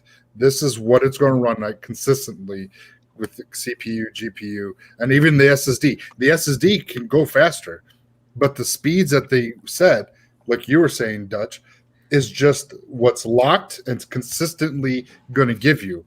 It can go higher.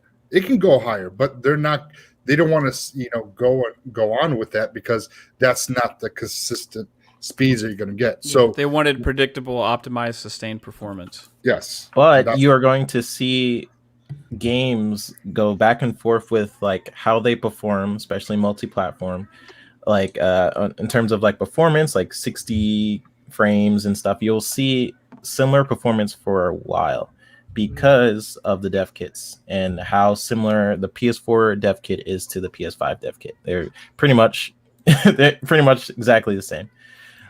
Series X, you are dealing with brand new things in there, like RDNA 2, DX12 technology, RDNA, right? Yeah, brand new. Yeah, go ahead. I was just going to say when they get their heads around the GDK tools, I couldn't speak then. then it's going to be even better. There's so much power in that box. Yeah, that's a lot of untapped. Yeah, for sure. Another thing as well that a lot of people it was a good question when I had Archie on with David Prien that we covered, was the fact that, of course, one thing that they accounted for is that the Series X auto defrags the moment you turn the console off and the moment you turn the console on. So it's always defragmenting the drive, which means that it's always, again, achieving the speeds it requires, and the longevity of that drive, of course, also extends. The problem that you've got with PS5 is that they don't have, because it's not proprietary, any third party that puts a standard PC SSD on there, the longevity of the drive that would be required to run at those speeds means that the lifespan also dramatically drops because it's constantly needing to do it. You're going to have to defrag it yourself because it won't have auto defrag. Yep. And therefore, it's losing blocks. And over the life cycle of that, if it loses blocks because it's going at full tilt all of the time, it's going to good point. And then it's going to die. So the storage option, this is why it's so delayed. It's not just a case of getting it to work. It's because even if they got it to work right now, those drives wouldn't last. The lifespan of your console is going down because of the overclock speeds. Yeah, like definitely. Because they decided to boost this thing and try to probably match. No, I know this. They tried to match with the Series X, and they try to get to that's really shortened the lifespan. Yeah, that shortened the lifespan of the console, and that even goes further when you add in an SSD component. So it's interesting problems they have that they put themselves in this corner. I don't get it. I don't get it. This thing was heavily criticized when the price was released, right? Yeah. But it's an option, right? And with the savings, personally, that I get from not having to buy as many games because I get it on Game Pass, I also have a drive that I can afford now to buy to put all of those games that I get for what is almost like free to me. I know it's not free because I'm paying a subscription, but like I mean, pennies it's easy to fill up your drives on Xbox because you have so much stuff, right? Yeah. Yes. Like I want a PlayStation 5. I'm not saying I don't want one. I want one. I want to play all of those games that I listed before, right? But from my personal experience with that console, it's going to be isolated only to those big AAA first-party games, and I'm going to play them one at a time. Download it, play it. I'm done with it, and then once I'm done with that, I'm probably not going to go back necessarily. I don't know how many single-player games I replay that much, right? So I'll beat it. I'll go on to the next game. I'll play that, and then I'll beat that, and I'll keep doing that. So for a lot of the PlayStation gamers, where maybe they're not worried as much about storage because that's kind of what their focal point is as well. So that could have been what maybe Sony had in mind, is like our audience. They're competing against the Series S, dude. Yeah, definitely. And that's definitely not holding back anything. Yeah. And the Series S is how much? $299. $250 in England. Yeah, which is really. And to be fair, if you have a look in the shop, I mean, Lupa will know this as well. If you go to any shop at the moment, you'll still be able to pick up a new Xbox One X for the same price as a Series S, which is just ridiculous. Stupid. It's true. The Series S is way better than the One X. Oh, I know. I've got it plugged in for streaming here, the One X, and every time I turn on the Series X, I'm like, oh, this is so much quicker. Like, why do I have to stream on this One X over here? It's just so slow. Just get a Series S, man. Well, when they become available eventually. Yeah, right. I was blown away by the Series S. My daughter we got one for my daughter, like, to play on, and it's just like I wasn't expecting like the games that she plays to actually look. I watched your unboxing of that actually, how small it was. That was crazy, man. It's like it's so dense and like compact. You know, it's like a white brick. You know, My son's changing over from PS because he's bored with it to the Series S this week. Nice. Oh, wow. Yeah, I think like every generation seems to flop back and forth, right? With like where Sony gets really comfortable, and then they're like, oh, we don't have to do much, and then the next generation, Xbox screws them. So it's. I think you think companies would figure this out, wouldn't you? 3-bit after we watch this, like generation after generation. Like I've seen this for like ever. I mean, again, I've been playing since Pong, so I've seen this happen. This has happened for generations, right? It happened to Sega, Nintendo went back and forth every time. I mean, they would come up with some crazy. Sega came up with the 32X and thought that was going to be the next big deal. I mean, it just always keeps going back and forth. Where the company that's on top all of a sudden thinks they can do something different or something, they can all of a sudden switch focus to something else, and it never works out. The other company catches up, reinvents themselves, and all of a sudden we've got a new leader again.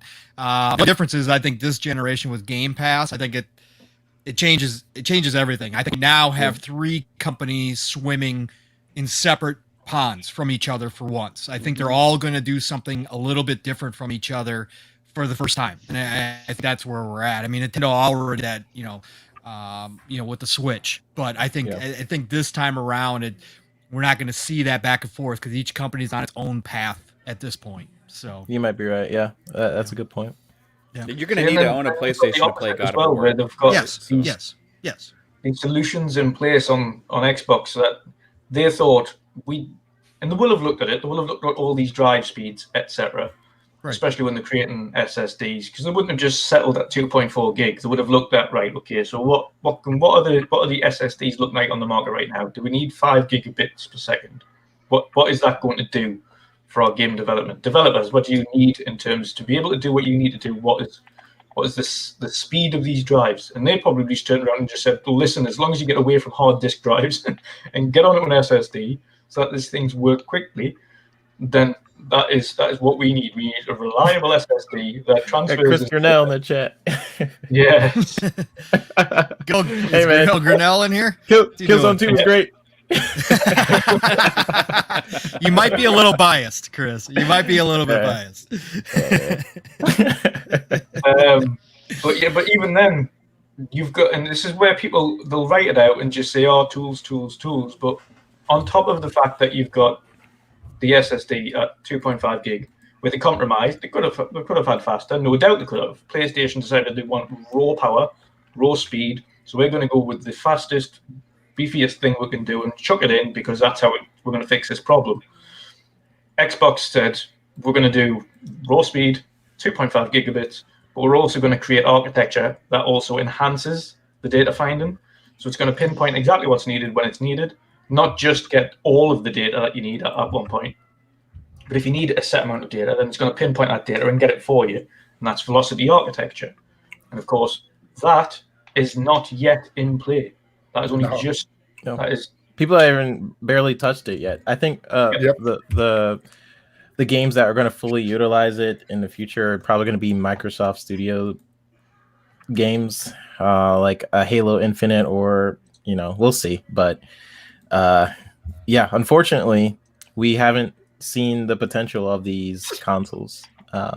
Series X has a lot of things. The really funny thing is, and we didn't see this at the beginning of the last generation, of course, because the last generation they were all focused on 900p versus 1080p. Mm-hmm. But at the beginning of this generation, they're all so in a rush to get these consoles up to speed that they're just like. Last gen, we didn't have that. Like, if you look back, none of them were saying, "Oh, this console isn't doing like the levels of stuff we've seen at the tail end." Like, you wouldn't have thought at the beginning of the generation you'd have the games that looked as beautiful as Ghost of Tsushima or God of War or anything like that. Like, if you look at the very start of the PlayStation and the Xbox One generation, the games looked good for the time, but you wouldn't have thought the games that we have now would be on that same generation, like Red Dead Redemption 2, for instance. Right. Yeah. Like, absolutely pushing the board for how did they get that to run on the Xbox One VCR? How? I don't know. I mean, I played it on the Xbox VCR. I mean, how do you do that? It's crazy. I don't know. I don't I don't know, know. but Rise Side in Rome looked amazing at launch. So that game, I mean, it still holds up. Now, if we can get a 1080p patch at least. Yeah, I mean, that's the max it goes to on PC, 1080p. And because I thought I'm going to install it on the PC and see what the max settings are on this, because I've got a good enough one to play a game that's old. That's the Crytek engine, though, isn't it? That's just the engine. It's. I think they were building it for the VCR. If you have a look at any of you install Rise on the PC now and have a look at the settings options there, it may as well just be a direct console port. There is no settings. There's nothing. I was like, oh, okay. Yeah. They built that for the Xbox, and originally it was for Kinect in mind and all that. So you already know. But these games, unfortunately, like, what happens with each generation, it takes a while for the devs to figure out the SDKs, and it's like the end of the generation is seems to be the pattern of when these developers like, I got it, and then we're on to the next generation. I hope that doesn't happen with this generation, just because I want to see it, see what RDNA 2 is capable of, and all these developers are loving what's in these boxes and how much they can push technology, and you already know, like, it's the games that are being developed for consoles is good for PC and vice versa, because of the minimum specs that are basically being raised up enough, because I think 1060 cards are the sort of the minimum spec requirement for most PCs, if I'm not mistaken. And I think even some still have 970s as a minimum. Yeah, some people have 970s and but I think with consoles, what's good about consoles being raised up, like with the Series X and PS5, is that these developers are probably going to be building for these consoles, and that will also help out PC as well. So it's good for everybody. It's good for everybody. Well, that's the one thing that Xbox have really taken into account this generation specifically, and this is why they're doing things differently, is they are focusing on all platforms, and they've got a development kit that allows them to develop for PC, for Xbox, for cloud, for Series S and X, all at the same time. Like, they don't have to worry about it. Like, that SDK that they've got, and this is where people don't understand, is the SDK for Series S and X is not separate. S and X is one SDK. It is one unit. Yep. It's not a different unit block. It's just the same thing. And they have options to go in there and say, right, okay, so what are the minimums that we target on here? Right, okay, right, I can see it running on Series S. I can see it running on Series X. What is it? What do I need to do to get this running better on Series S? Yeah. So, again, it's wrapping, like 3-Bit said, wrapping their heads around the tools. And again, PlayStation developers are going to have their own set of problems, where Xbox have theirs, where they haven't quite got to grips with the tool sets yet. We now know, thanks to, again, Jez's article, that there is a new SDK. Is that Jez Gordon from Windows Central? That's the one. Okay. All right. Yeah. All right. Jez Gordon from Windows Central. Okay. We know that there is that new SDK coming out, and it, of course, will help developers. And again, I think the tool set's just been refined a little bit. I don't think it was a case of they didn't know how to use the tools. I think primarily the SDK was potentially just a little bit more complex than they thought for the developers. They wanted to kind of simplify the option. Yeah, that control thing was bogus. I keep talking about it. Where they basically said, this is as best as we can do with control. No, that's so bogus. That is not true at all. Like, I know that game definitely pushes the envelope in a lot of different ways. And they set themselves to be fair, like that, like with the Xbox dev kits, where we had to figure out a lot more with but these consoles, they're capable of a lot, especially the Series X. No one, in my opinion, has fully utilized the Series X's potential with the velocity architecture in mind, with a lot of the different texture techniques they can use to basically optimize their games even further. It's like the compression techniques that are in the Series X is wow. It's amazing. And even Chris said it. I'm just reading what Chris is saying. It's great stuff. But like I mentioned though, and it's the same, and this is what PlayStation fans don't understand either. Like if they think the games on PlayStation 5 look great now, like they're not even scratching the surface of any of these consoles yet. Like, and the issue that Xbox developers have with the tool set, you've got a whole different issue on PlayStation, which is they've got to battle with variable speeds, and they've got to keep in mind when they're doing development of games throughout the whole generation, because that won't change. The variable speeds is what they have to work to. And if they have issues where it exceeds, especially later on in the generation where they're really pushing that console hard, because we know what happened last gen when God of War released, that console was pushed hard. Yeah, like that thing start flying. My PS4 was flying during Last of Us 2 on, and I've only just got it not long ago. The Last of Us 2, put that on for the first time, and it was a disc, so it makes it even worse. And that was just so loud to the point where I had to put headphones on to hear the TV, and I was like, I shouldn't have to be putting headphones on like to listen to play a game, to hear the game in the first place. So when these games start pushing hard on PlayStation, they're going to have to battle with variable speeds, much like the developers right now are having issues on Xbox, trying to figure out the tool sets to be able to create these games in the first place, or at least an easier way of using these tools. So these will be ironed out. These are minor things that always happen at the start of a generation that people need to just forget about. It's going to happen. It's going to take a while. Yeah, and these tools are being developed still. Yes, they have something in place, but they're still updating it. Like I think a lot of people have that mindset where they're done. It's not. It's there, and they are going to continue to reiterate it. And it really helps when a developer like the Coalition, you already know they're going to push Unreal Engine 5 to the limit. And they're going to be asking for these different tools. The engineers at the Coalition are some of the top in the industry, in my opinion. And they ask Epic for things like, hey, this is not in there. Why, is this not in there? So I'm looking for the Coalition to be that sort of industry leader, but they are still developing these tools. They're not done. No. They're going to keep reiterating it and improving it for sure. So 100%, making it easier for developers.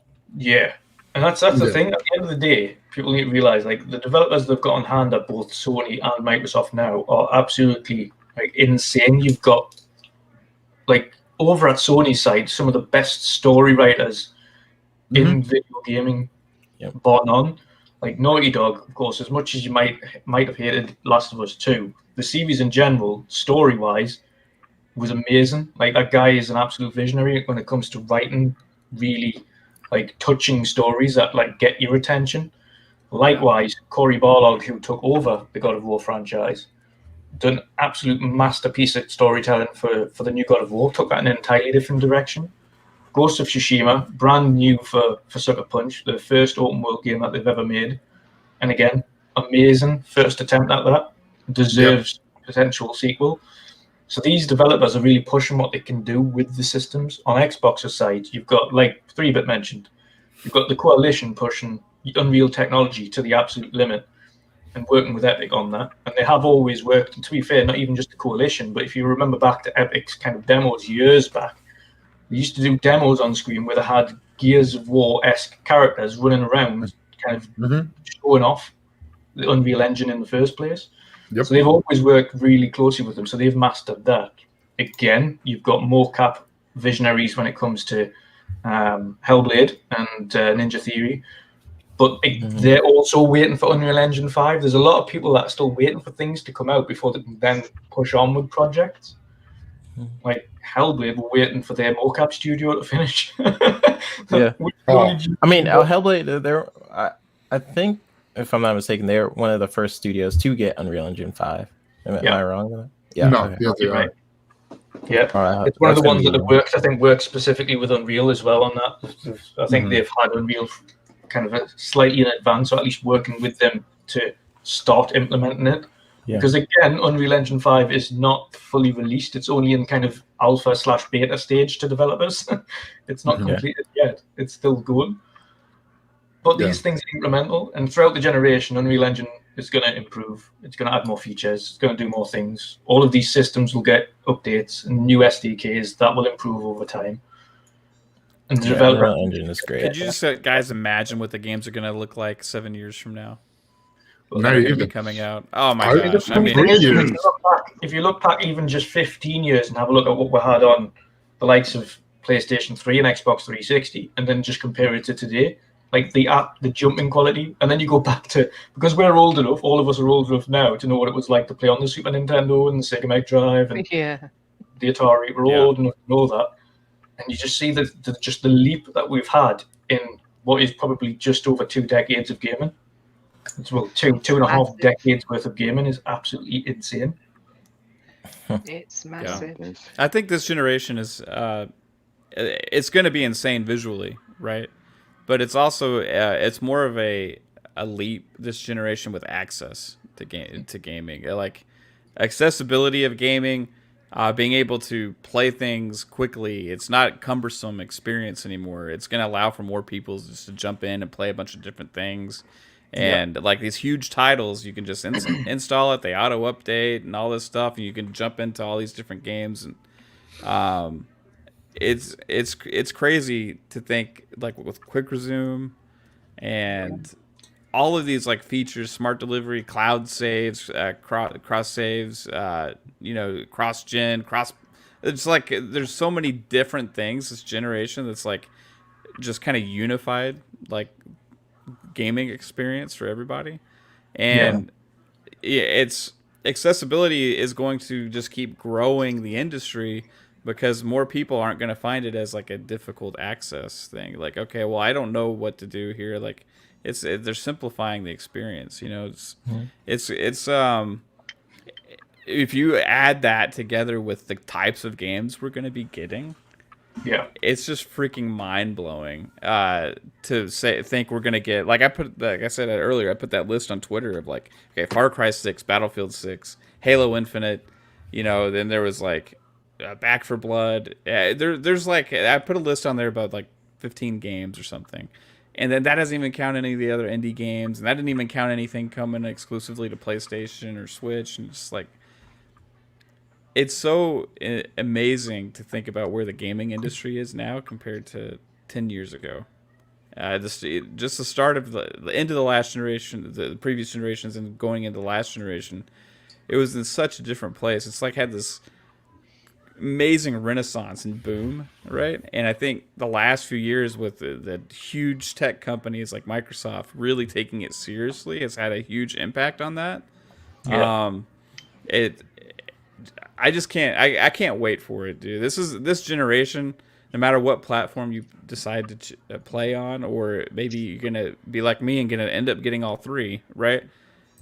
It's just gonna be such an amazing experience that we're so lucky to be like taking part in this, like being able to have access to these games. That's what I was saying earlier. It's like it almost seems too good to be true. As a gamer who loves this stuff, it's just like it's freaking unreal, man. It's pretty crazy. And I'll just end here, like the technology that we're getting, it makes it easier for us animators and us developers too. Like, well, that's why you see it's coming up so much, right? Because the tools and everything is so much more accessible and easy to use. That's the great part as well. Yeah. I was going to say you had, and everyone will remember it from the ID at Xbox showcase, but the Stalker 2 section. The teeth engine. Teeth engine. I mean, just how easy it was for them to just create a face, like teeth and this nose, but he looked realistic. Like it just, okay, this is a face. There we go, auto-generated, boom. Yep. And Unreal were just looking in the back and just thinking, Unreal Engine 5, like what you did was create a dentist simulator. On even on like Xbox One and the One X, I mean, and then going into with the Series X updates, like Hellblade, looking at Senua, looks great. I mean, it's like that's like a real person. You know what I mean? Like it just seems like how can they create such like realistic movement, facial animations, emotion on a character in a game and tell this kind of story now? Like, you know how that game would have looked like 10 years ago? Bad. 128-bit. It's incredible. It's freaking incredible. And that's one reason I can't. Hellblade 2, man. It's. I think it's gonna do some amazing things because they got Unreal like a Engine huge 5 mocap studio. Oh yeah. I saw that on Twitter. Oh, sorry, I didn't mean to interrupt. No, you're good. I was just gonna say that Unreal Engine 5 it cuts a whole production process with how they stream assets. It's ridiculous. Like right now, how a lot of the models that you guys see in video games works is like you model it, you texture it, then you sort of condense it for game engines, so that way it's not taking as much data because you have like millions of polygons and you want to make sure it's less than that. Unreal Engine is just like you could just take it from the million polygons and slap it in there. That just cuts that cuts out a whole different production pipeline, which I'm most excited for jumping into when I do that stuff. But yeah, it's really exciting. It's also the speed in which you can transition from 4 to 5 as well. Like themselves, I heard it's really simple. Yeah, you literally just drag and drop all your assets into Unreal 5 from Unreal 4 and just carry on. Like it doesn't need anything else. It's just whatever you had, just transfer them assets. Yep. Keep going. Yeah, that's it. The way I look at it is like I'm actually in a part in a movie. So imagine how much better it's going to be. Because I got an OLED and a Series X at the same time, I had a big upgrade. Yeah, so I went from the VCR Lupa. Yeah, like I was on a 1S, and I went Series X OLED. And I was like, oh my God, I'm in a movie. It's amazing. So much clearer. Yeah. Yeah, it's so good. So I can't wait for all the things to come together and we actually get next gen games that they're going to be awesome. Yeah, wait till they utilize Unreal 5 with Gears 5. Yeah. Oh my God. I mean, it looks beautiful so now, good. and that's Yeah. I can only imagine what Gears 5 is going to look like. It's going to be nuts. And Forza. Have you seen Forza? Oh my gosh. Yeah, the Forza tech engine getting redone as well is definitely interesting. That looks insane so far. Yeah, that's getting a whole new overhaul. So we'll see. Can't wait to They're see using what Forza that comes. engine for Fable. So. Forza Tech, and I don't blame them, to be honest, because that thing is just insane. Like Forza Tech engine is just next level. You've seen what they've used it for, and of course in Forza Horizon. That game itself just looks absolutely beautiful. It does. And the trailer, that's their target too, right? Yeah. That engine is their target, or that trailer that they had was their target for how the game is actually going to look. So that's going to be insane. Exactly. Awesome. Yeah, because sometimes those pictures from Horizon are like, I'm like, is it real or is that video game? I'm checking to make sure. I'm looking at. Sometimes it fools me. I'm like, fuck, is this a real picture or a freaking video game? Yeah, it's crazy. The only time really you can tell as well between it, especially when you're taking screenshots, is if you just go with like really obscure paintwork for the cars. If you stick with like the normal like metallic-y looks on the vehicles in the game, you can, sometimes it's really, really difficult to differentiate. Is that a video game or is that the car? Yeah, right. And that's without ray tracing. That's without any of the good stuff. I mean, that's the screen space reflections are not the same as ray tracing when you get down to it. So it's going to be interesting to see how that comes about. If they can implement that and keep the frame rates up at the same time. Well, the great thing about the Forza Tech engine is it scales so well. Yes. Like that Forza Tech, if you have a look at what they managed to do on just the base Xbox One on Forza Tech, is just insane. Like Horizon 4 just looks obscene on any level. Like looks so good across the board. Whether or not you're playing at like max settings on PC or even on basic on Xbox One, it just looks great. Mm-hmm. And that's and like you said, they've just barely scratched the surface. Like that's another engine that's being rehauled.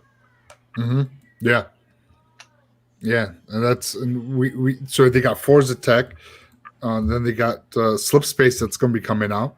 Yep. And then now Microsoft has ID Tech. Like all these freaking engines are that, especially with the ID Tech, like Doom Internal looked gorgeous. Yeah. Gorgeous. I was like, just ID blown Tech away is by that game. amazing.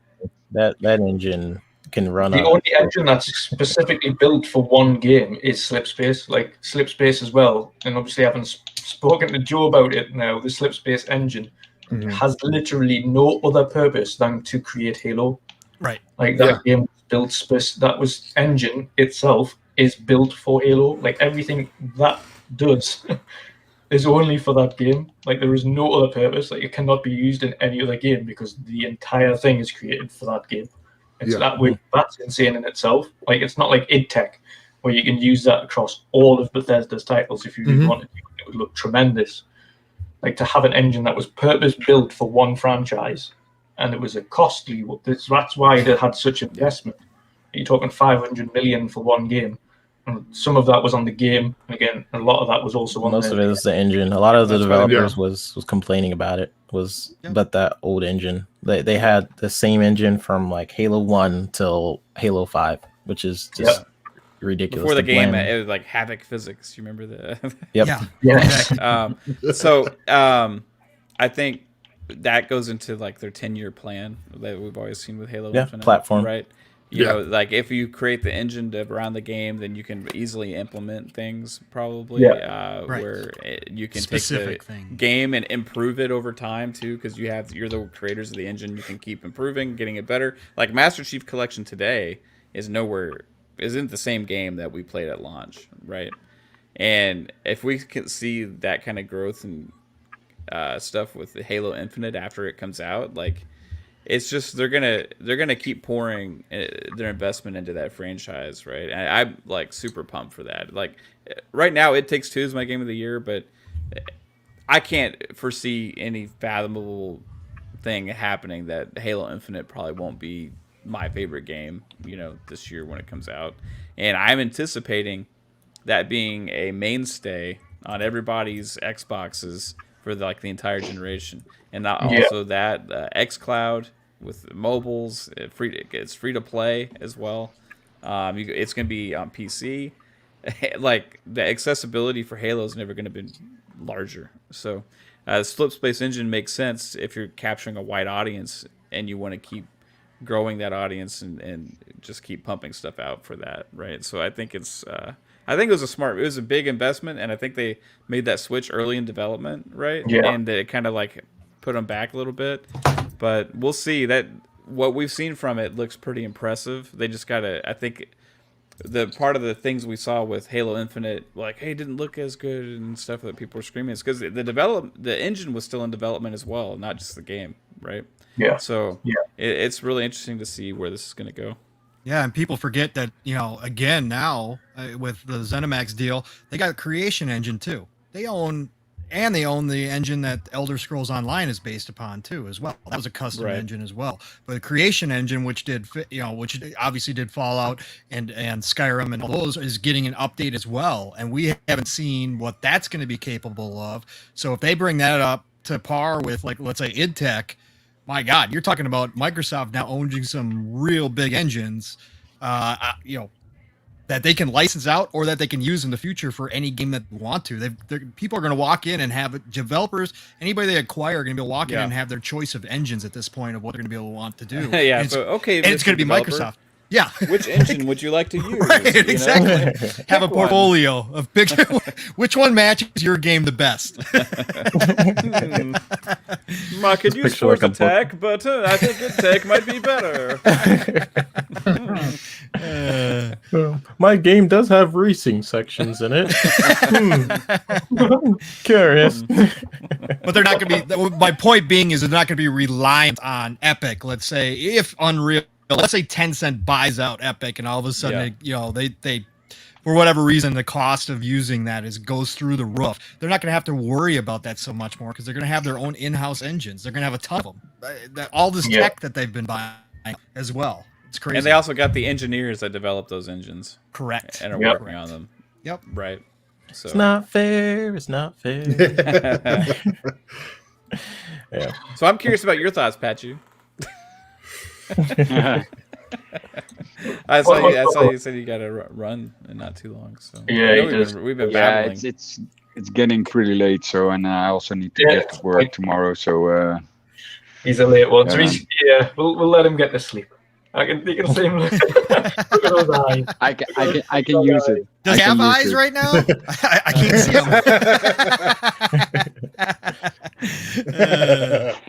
Yeah, I have him. Just get in a few matches of PUBG, will wake you right up. Oh yeah. That's for sure. That's for sure. You'll be on Outriders. You'll be on Outriders doing expeditions straight after this. Oh man, yeah, it was pretty late last time. Yeah, 3 a.m. or something. Oh, yeah. wow. It was good though. Yeah, it was for sure. Awesome stuff. No, we'll shout you out, bloody. We'll shout you out. We'll let you get some sleep and try and feel better anyway tomorrow. If you let people know where they can find you, brother, and what you're going to be up to over there. I know you've still got a little video to put out when you feel a bit better. Oh, wait, what? Video. Oh yeah, right. Yeah, I need to get that. He's forgot all about it. Like I said, I didn't have that much time last week, so I'll try to put in some time this week for sure. I'll send you the link this week, Dutch. So be ready for it. But you guys can find me on Twitter mostly, most of the time.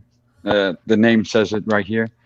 Also on Twitch, streaming when I have time for it. So make sure to hop on and say hi.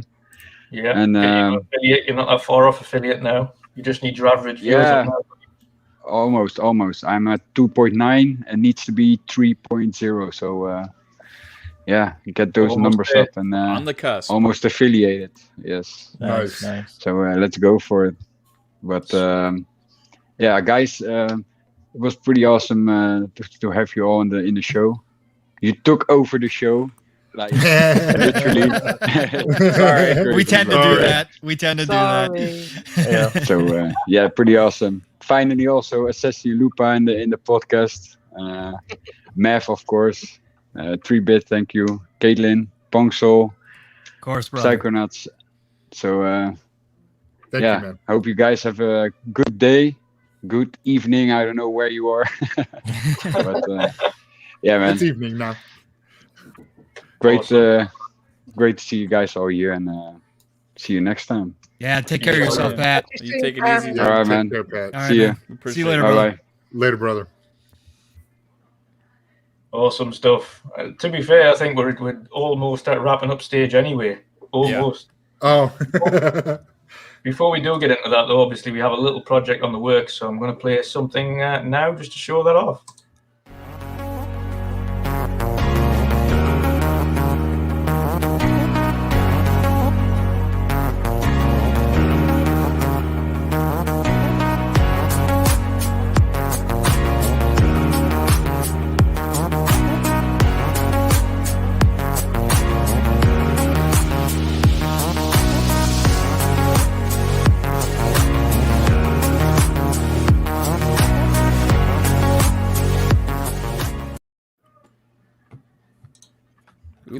There we go. Love it.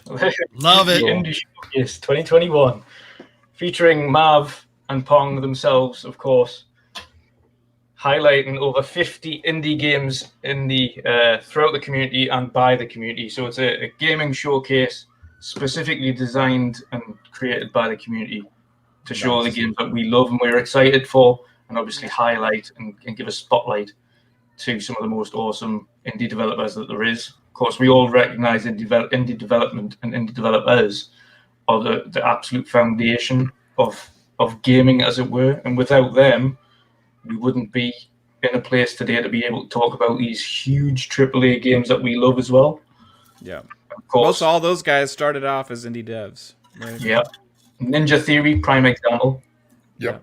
Prime example. And obviously look where they are now. Like pioneers in their craft, pioneers in 3D audio and mocap, and they all started from the ground up. Now Microsoft have took it's not even a gamble on them now, but Microsoft have took an educated, a very well educated look at them and said, no, they are based on just one game.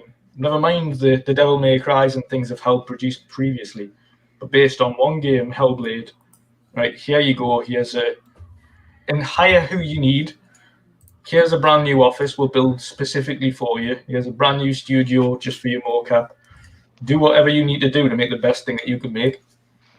And that's what indie developers love. And of course, completely hands off on what they do, and they love it. And the more we can do to support indie development, the better video games are going to get anyway going forward. And the tool sets, like we've spoke about before, with Unreal being Unreal and Unity specifically for indie devs, being so accessible now for them to just jump in and create this content, it's just insane. So the more we can support them, the better. And it's, again, honoured to have both Mav and Pong contributing to that with some awesome indie titles. I've had the pleasure of not only getting all of these titles together, but sitting through and watching all of these titles myself several times now. You're like, I hate this game now. Why do you have to choose this one? Dutch just scraps the whole video and does a whole presentation himself. Yeah. Just talks through each game because he's I'll memorized do it it all. myself. He's like, all right, guys, just check out. I got this list. All right, he's like a scrap of paper. He's like, This all is right. Mav's games. Okay, he said. Pong said this game. Okay. Let's move on. You know what was really great to see, though? Of course, other than some of the obvious ones that you put towards the showcase, which was obviously your Exo Mechas and your Second Extinction and things like that. Yeah. A lot, like the vast majority of titles were different. And a lot of you had different titles that none of you had thought about or none of you had considered. So it was such an array of different things. Like Goat Force, like his titles are just, a lot of them are, he loves roguelike games. Yeah. So a lot of them are roguelike games, but I've never heard of a lot of them before. Right. And some of them look absolutely awesome. Like I'd never even have considered or looked at them before, but I hadn't heard of them and they'd never been mentioned or brought up.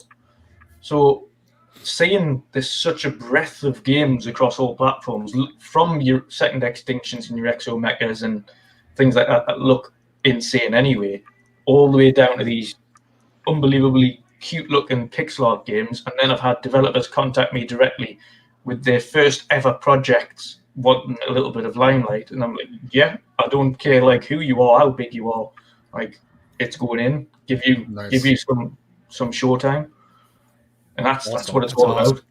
Yeah, that Right is on, awesome. man. That's awesome. That's where the innovation comes from. Indie titles. That's where it all stems from. Yep. We'll be seeing stuff that they do in the AAAs down the road. So It's also what keeps genres alive. Yeah. That have that too. Yeah. It really is. the ones that like the AAAs don't think are going to sell anymore, right? They've bypassed that.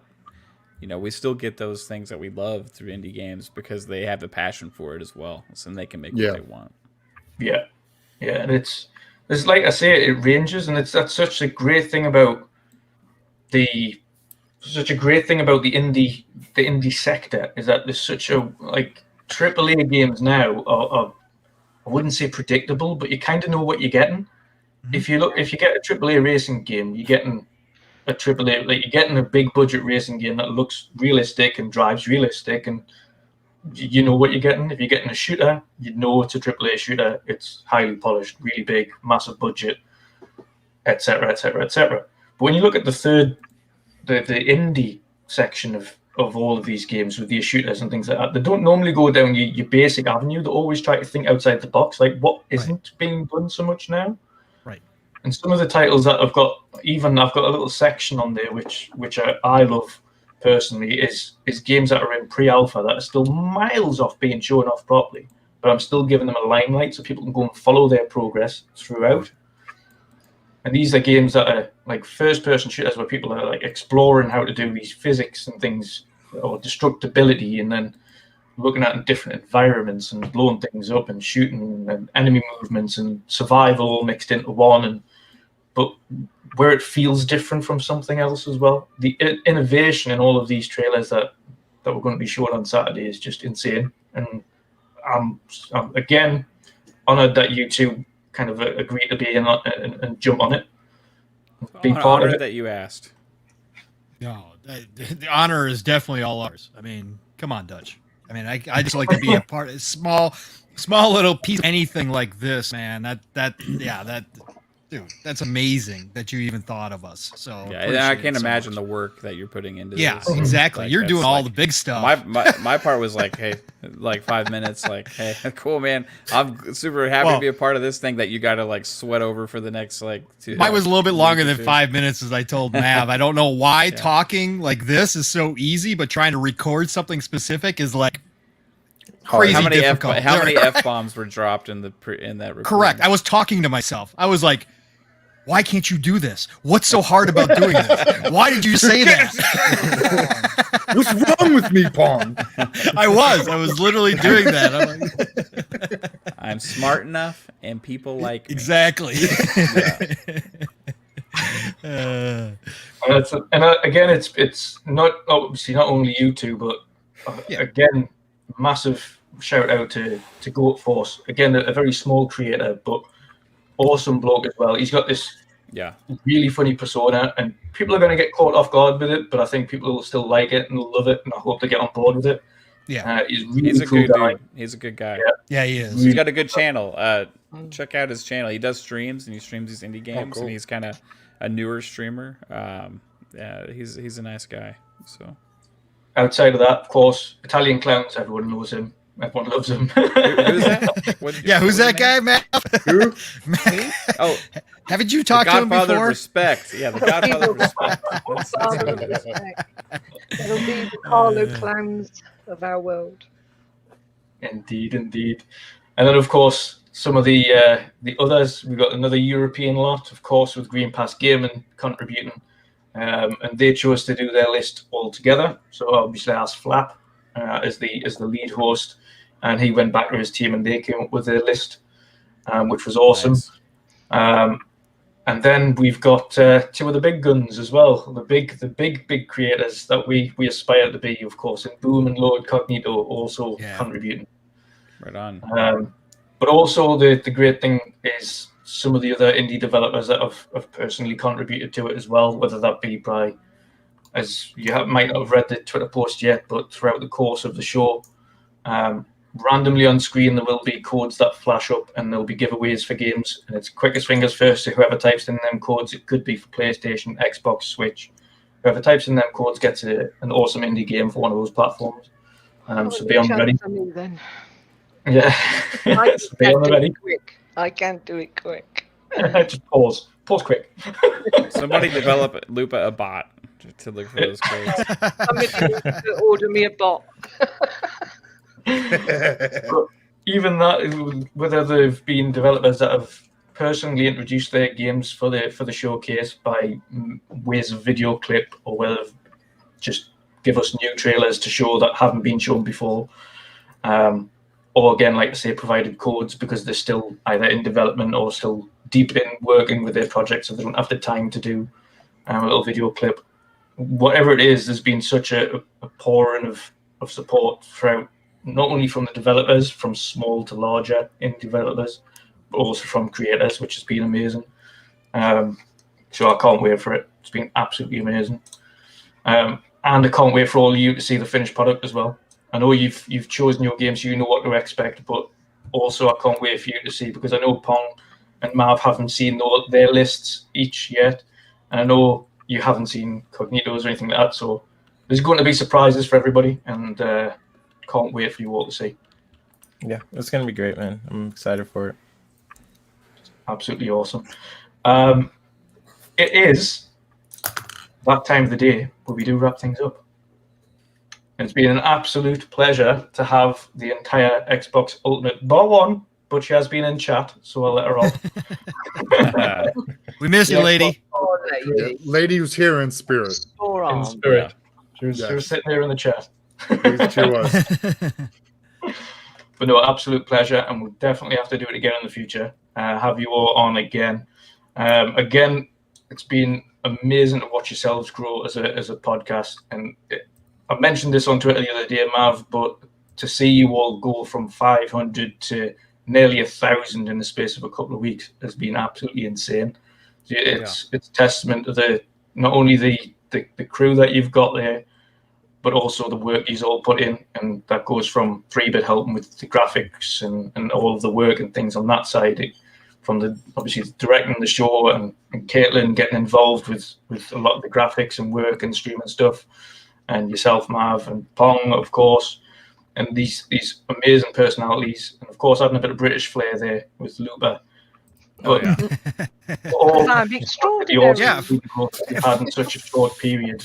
Funny, isn't it? When Lupa came back, the numbers started jumping through the roof, Mav. Did you notice that? You're right. See that? You're right. You see that? It's about that time. Yeah, you're correct on that. We were just missing that. It's weird, when we had to have somebody missing now. It does feel like it's like a family member's not there right now. Yeah. It's I could imagine where we would be now from when we started, when I was just sitting there by myself to a camcorder and uploaded it to YouTube. And now we got these like awesome people that want to be associated with our channel and stuff, and it's just freaking incredible. I mean, you started your channel around the same time, Dutch. I think a little bit right around the same time. And I always watch your stuff. Yeah. I'm like, man, he's like so freaking good, and like all the branding and the graphics and stuff, because it's like you're creating not just a show. You're trying to create a brand. You're trying to create something you can stand behind. You know what I mean? And it's the work you put in has been incredible, and it's something that I think that I've learned a lot from you guys watching your shows, and you like Boomstick, Clowns, and you're all people, because I wasn't involved with YouTube, I wasn't involved with the community that much before I started YouTube. I just played games. I didn't really understand this. I was just looking at YouTube as a place to put the show, and then because I got involved, I started like watching these things. All you guys have like taught me so much, indirectly and directly sometimes, right? And it's been awesome being a part of this community. You guys do it the right way, and as set an example for us to try and do the right way as well. So I'll keep trying to live up to that, and you're an awesome guy. So thank you. And it's same to all of you. It's amazing to see your little family kind of come together and progress together, and that's what really kind of puts you out there. And you'll see it from the podcasts that are doing well. It isn't because necessarily the content or the topics they always speak about. It's because of the way that they interact with each other and their connection to each other. Right. You'll see that through, especially the big guys like Iron Lords. Like, they love the chemistry between those guys, and they've done so well because King David is such a lively character. Yeah. And Lord Cognito is like more of this grounded guy, tries to rein him in and stuff. And it's, again, Boom, again, such a charismatic character and such a positive guy. And they all, again, stay to him and flock in to watch him because of that. And likewise, us up-and-coming shows like ourselves that are steadily growing, we've got this family kind of oriented feel where the guys that you're watching are all almost like family, and they're all this massive community that they're building. And that's what makes you stand out. And that's, again, one of the amazing things that you don't need to change and shouldn't ever change. It's great to see. Yeah, man. Yeah, 100%. Yeah. We just all family, and we just bounce off each other. We all have our own little niche. Yeah. Yep. And again, it's absolutely awesome. And again, it's so funny because obviously when you guys stream your podcasts, it's like 2-3 o'clock in the morning over here. Yeah. And I find it awesome, like how many guys actually, because of what time it's just what time is available for us to be able to do it, but like how many guys from the UK and overseas and stuff are hopping in to the chat is just like super cool, because I didn't think that was gonna happen, right? So thank you for the support, appreciate it. Yeah, no, always like I say, it's when I provide support where it's warranted, and you guys just, again, it's awesome. I see so much of our little family and yours as well, with the way that we bounce off each other. And again, you'll have noticed that with myself, Erwin, Pat, Shom, like we always y'all are always trying to do each other and right, like hit each other across. Screens. I can't even do it. How do you guys do it? There you go. I'm like hitting like behind me for some reason. I'm an idiot. There you go. I'm doing just have to hit. Oh wait. I'm doing it, but I'm invisible.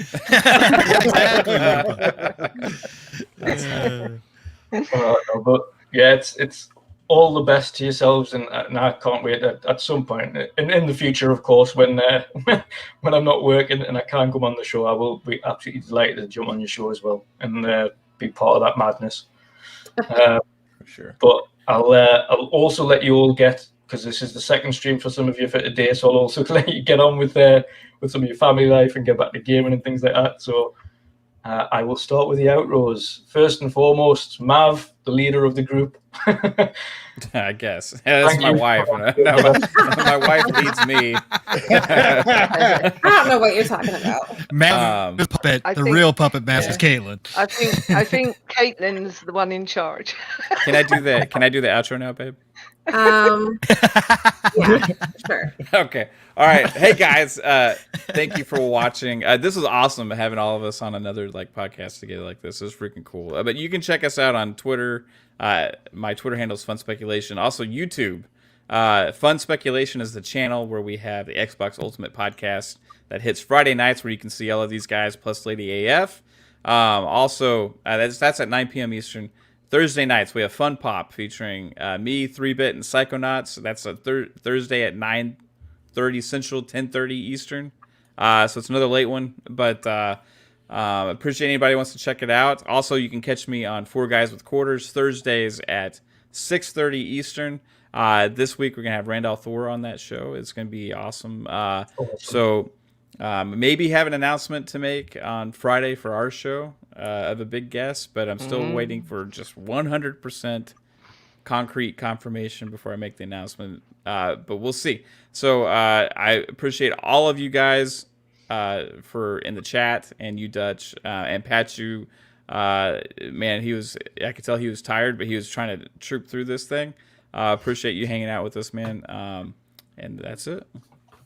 Awesome stuff. Awesome. And thank you again, Mav. Thank you again.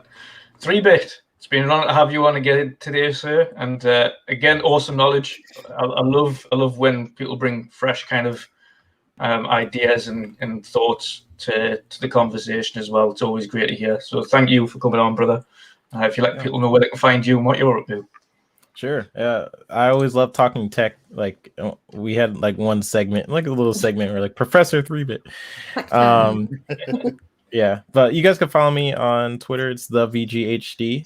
My YouTube channel is the Video Games HD. Lately, I'm just playing just different games with Lady right now. And on the side on Thursdays, I'm on Fun Pop, and I'm also on Boom's show, Xbox Factor, on every Thursday at 12. And besides that, when Mav said, I'm pretty much on his shows. So you guys can find me on those. Awesome stuff. Awesome stuff. But Caitlin, thank you for coming on today. Oh, thank you so much. Let people know where they can find you. You guys can find me on Twitter at CaitlinXO615. You can find me on Xbox at XOX I'm So Fancy XOX. And I will never be changing that name, by the way. Even though I made it years ago. It's become You're a up there thing. fancy. And you can find me every Friday on Xbox Ultimate at. Keeping Mav in line. What's that? Keeping Mav in line. Oh, Yeah. Always. It's a tough job. Especially off camera. Oh. You're the worst. Yeah, thank you so much for having us. This was awesome. No problem. Thank you to everybody in chat. Yes, massive thank you to everybody in chat. It's been absolutely awesome today. No, and I've loved having you guys on, so definitely going to have to get you back again in the future. Yeah. Pong, awesome again to have you on, brother. Always a pleasure. If you let people know where they can find you. Absolutely, Dutch. Thank you so much for inviting this crazy family into your house. This was awesome. Again, can't say enough about it, man. And for all the things that you've done to the community, like Mav said, I've looked up to you guys, watched you guys, and just love what you do, and really try to model a lot of what we've got going on, what I've got going on personally about that. And it's really good to see when good people are doing good things out in this community, and there's a positive response back. And obviously you guys got one of the great communities out there. I've loved your chat ever since I found this, and the chat continues just like today to be amazing and awesome. So thank you again. And obviously, guys, Xbox Ultimate, it was awesome to see you all today, not on a Friday. Always great to get together with you guys. So this made my afternoon. So thank you for being here as well, guys. And Lady, we did really, really miss you and wish you were here. So, but other than that, you can find me at Pong Soul everywhere. Xbox, Twitter. You can find me on, obviously, let's see. We'll start with Friday, since we're already at Wednesday. Fridays, Xbox Ultimate, as already been said, with all of these great people in my life. Come see us. We love when we see new people, and we've been seeing more and more new people show up in the chat as as things continue to grow, which is crazy, but it's so cool to see new names. So come check us out on Friday nights, and then otherwise Saturday mornings. Myself and my brother from another, Steel Rain, we have started our channel called Living Split Screen. It's just us two. A lot like what was said between Mav and Dutch about that kind of just that dynamic between two people. Steel and I, we're just chatting away. We are just two guys having a good time talking about topics across the entire industry. We're not centric to one console or to anything like that. We talk about everything and anything. You'll notice that we break off from, we could be talking about one thing and all of a sudden something interesting comes up from one of us and we'll start talking about that, or somebody in chat will throw something out. We'll start talking about that. That's what we try to do. Again, Living Split Screen. That's 9. We're going to wake you up in the morning if you're in the US. So it's 9 a.m. Central, 10 a.m. Eastern, 3 p.m. for the UK guys. So we're going to keep, the afternoons going strong for you guys as well. But just come check us out on Saturdays. We've already passed 100 subs. We're 3 episodes in, 4th episode this Saturday. Love to see everybody show up there. Saturday nights, we're going to be, I'm on the Shop podcast with PTK Blam, Fuzzy Belvedere, Centurion, and Staggerilla, and that starts at 9 p.m. Eastern Time, 8 o'clock Central Time. Short show. I know it's late for a lot of the European guys, and I get that. It's really late. But again, short show. We try to keep it a little bit over an hour. Awesome time. We've got Lord Sovereign on this week from Iron Lords Podcast. It's going to be a great show. Yeah, it's going to be a really cool show. And then on Tuesdays, I am on the Xbox Factor podcast, which is an extension of the regular Xbox Factor podcast that 3-Bit is on. So I'm on with Boom and Zemi Games on at noon Eastern Time, 11 Central Time. So you can find me there. But otherwise, guys, love you all. You guys have been amazing. Panel, chat, everybody. Awesome day today. Thank you. And Psycho Notes, brother. It's amazing to have you on for the first time as well. Thank you. Oh, thanks for having me. It was a great time. Pong's been a busy man, so shout out to what he's been doing lately. And thanks for everyone coming out and chat.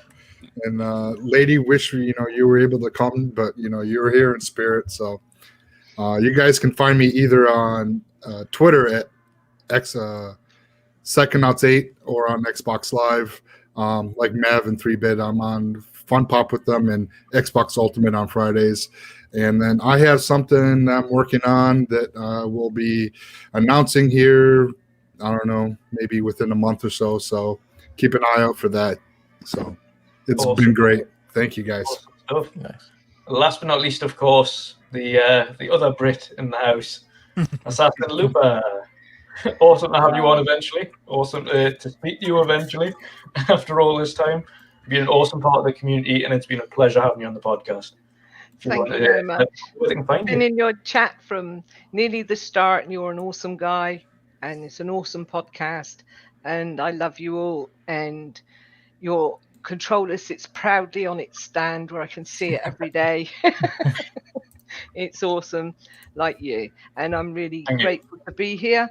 And chat, you're all amazing. You know I love you all. So take care, and we'll see you on Friday on the Xbox Ultimate Podcast with all these amazing people.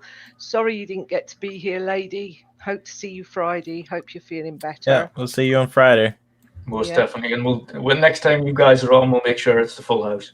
Yeah. Oh, I don't know how you're gonna fit everybody. Yeah, really? We need to like co-stream that sucker. That'd be a crazy show. And I will.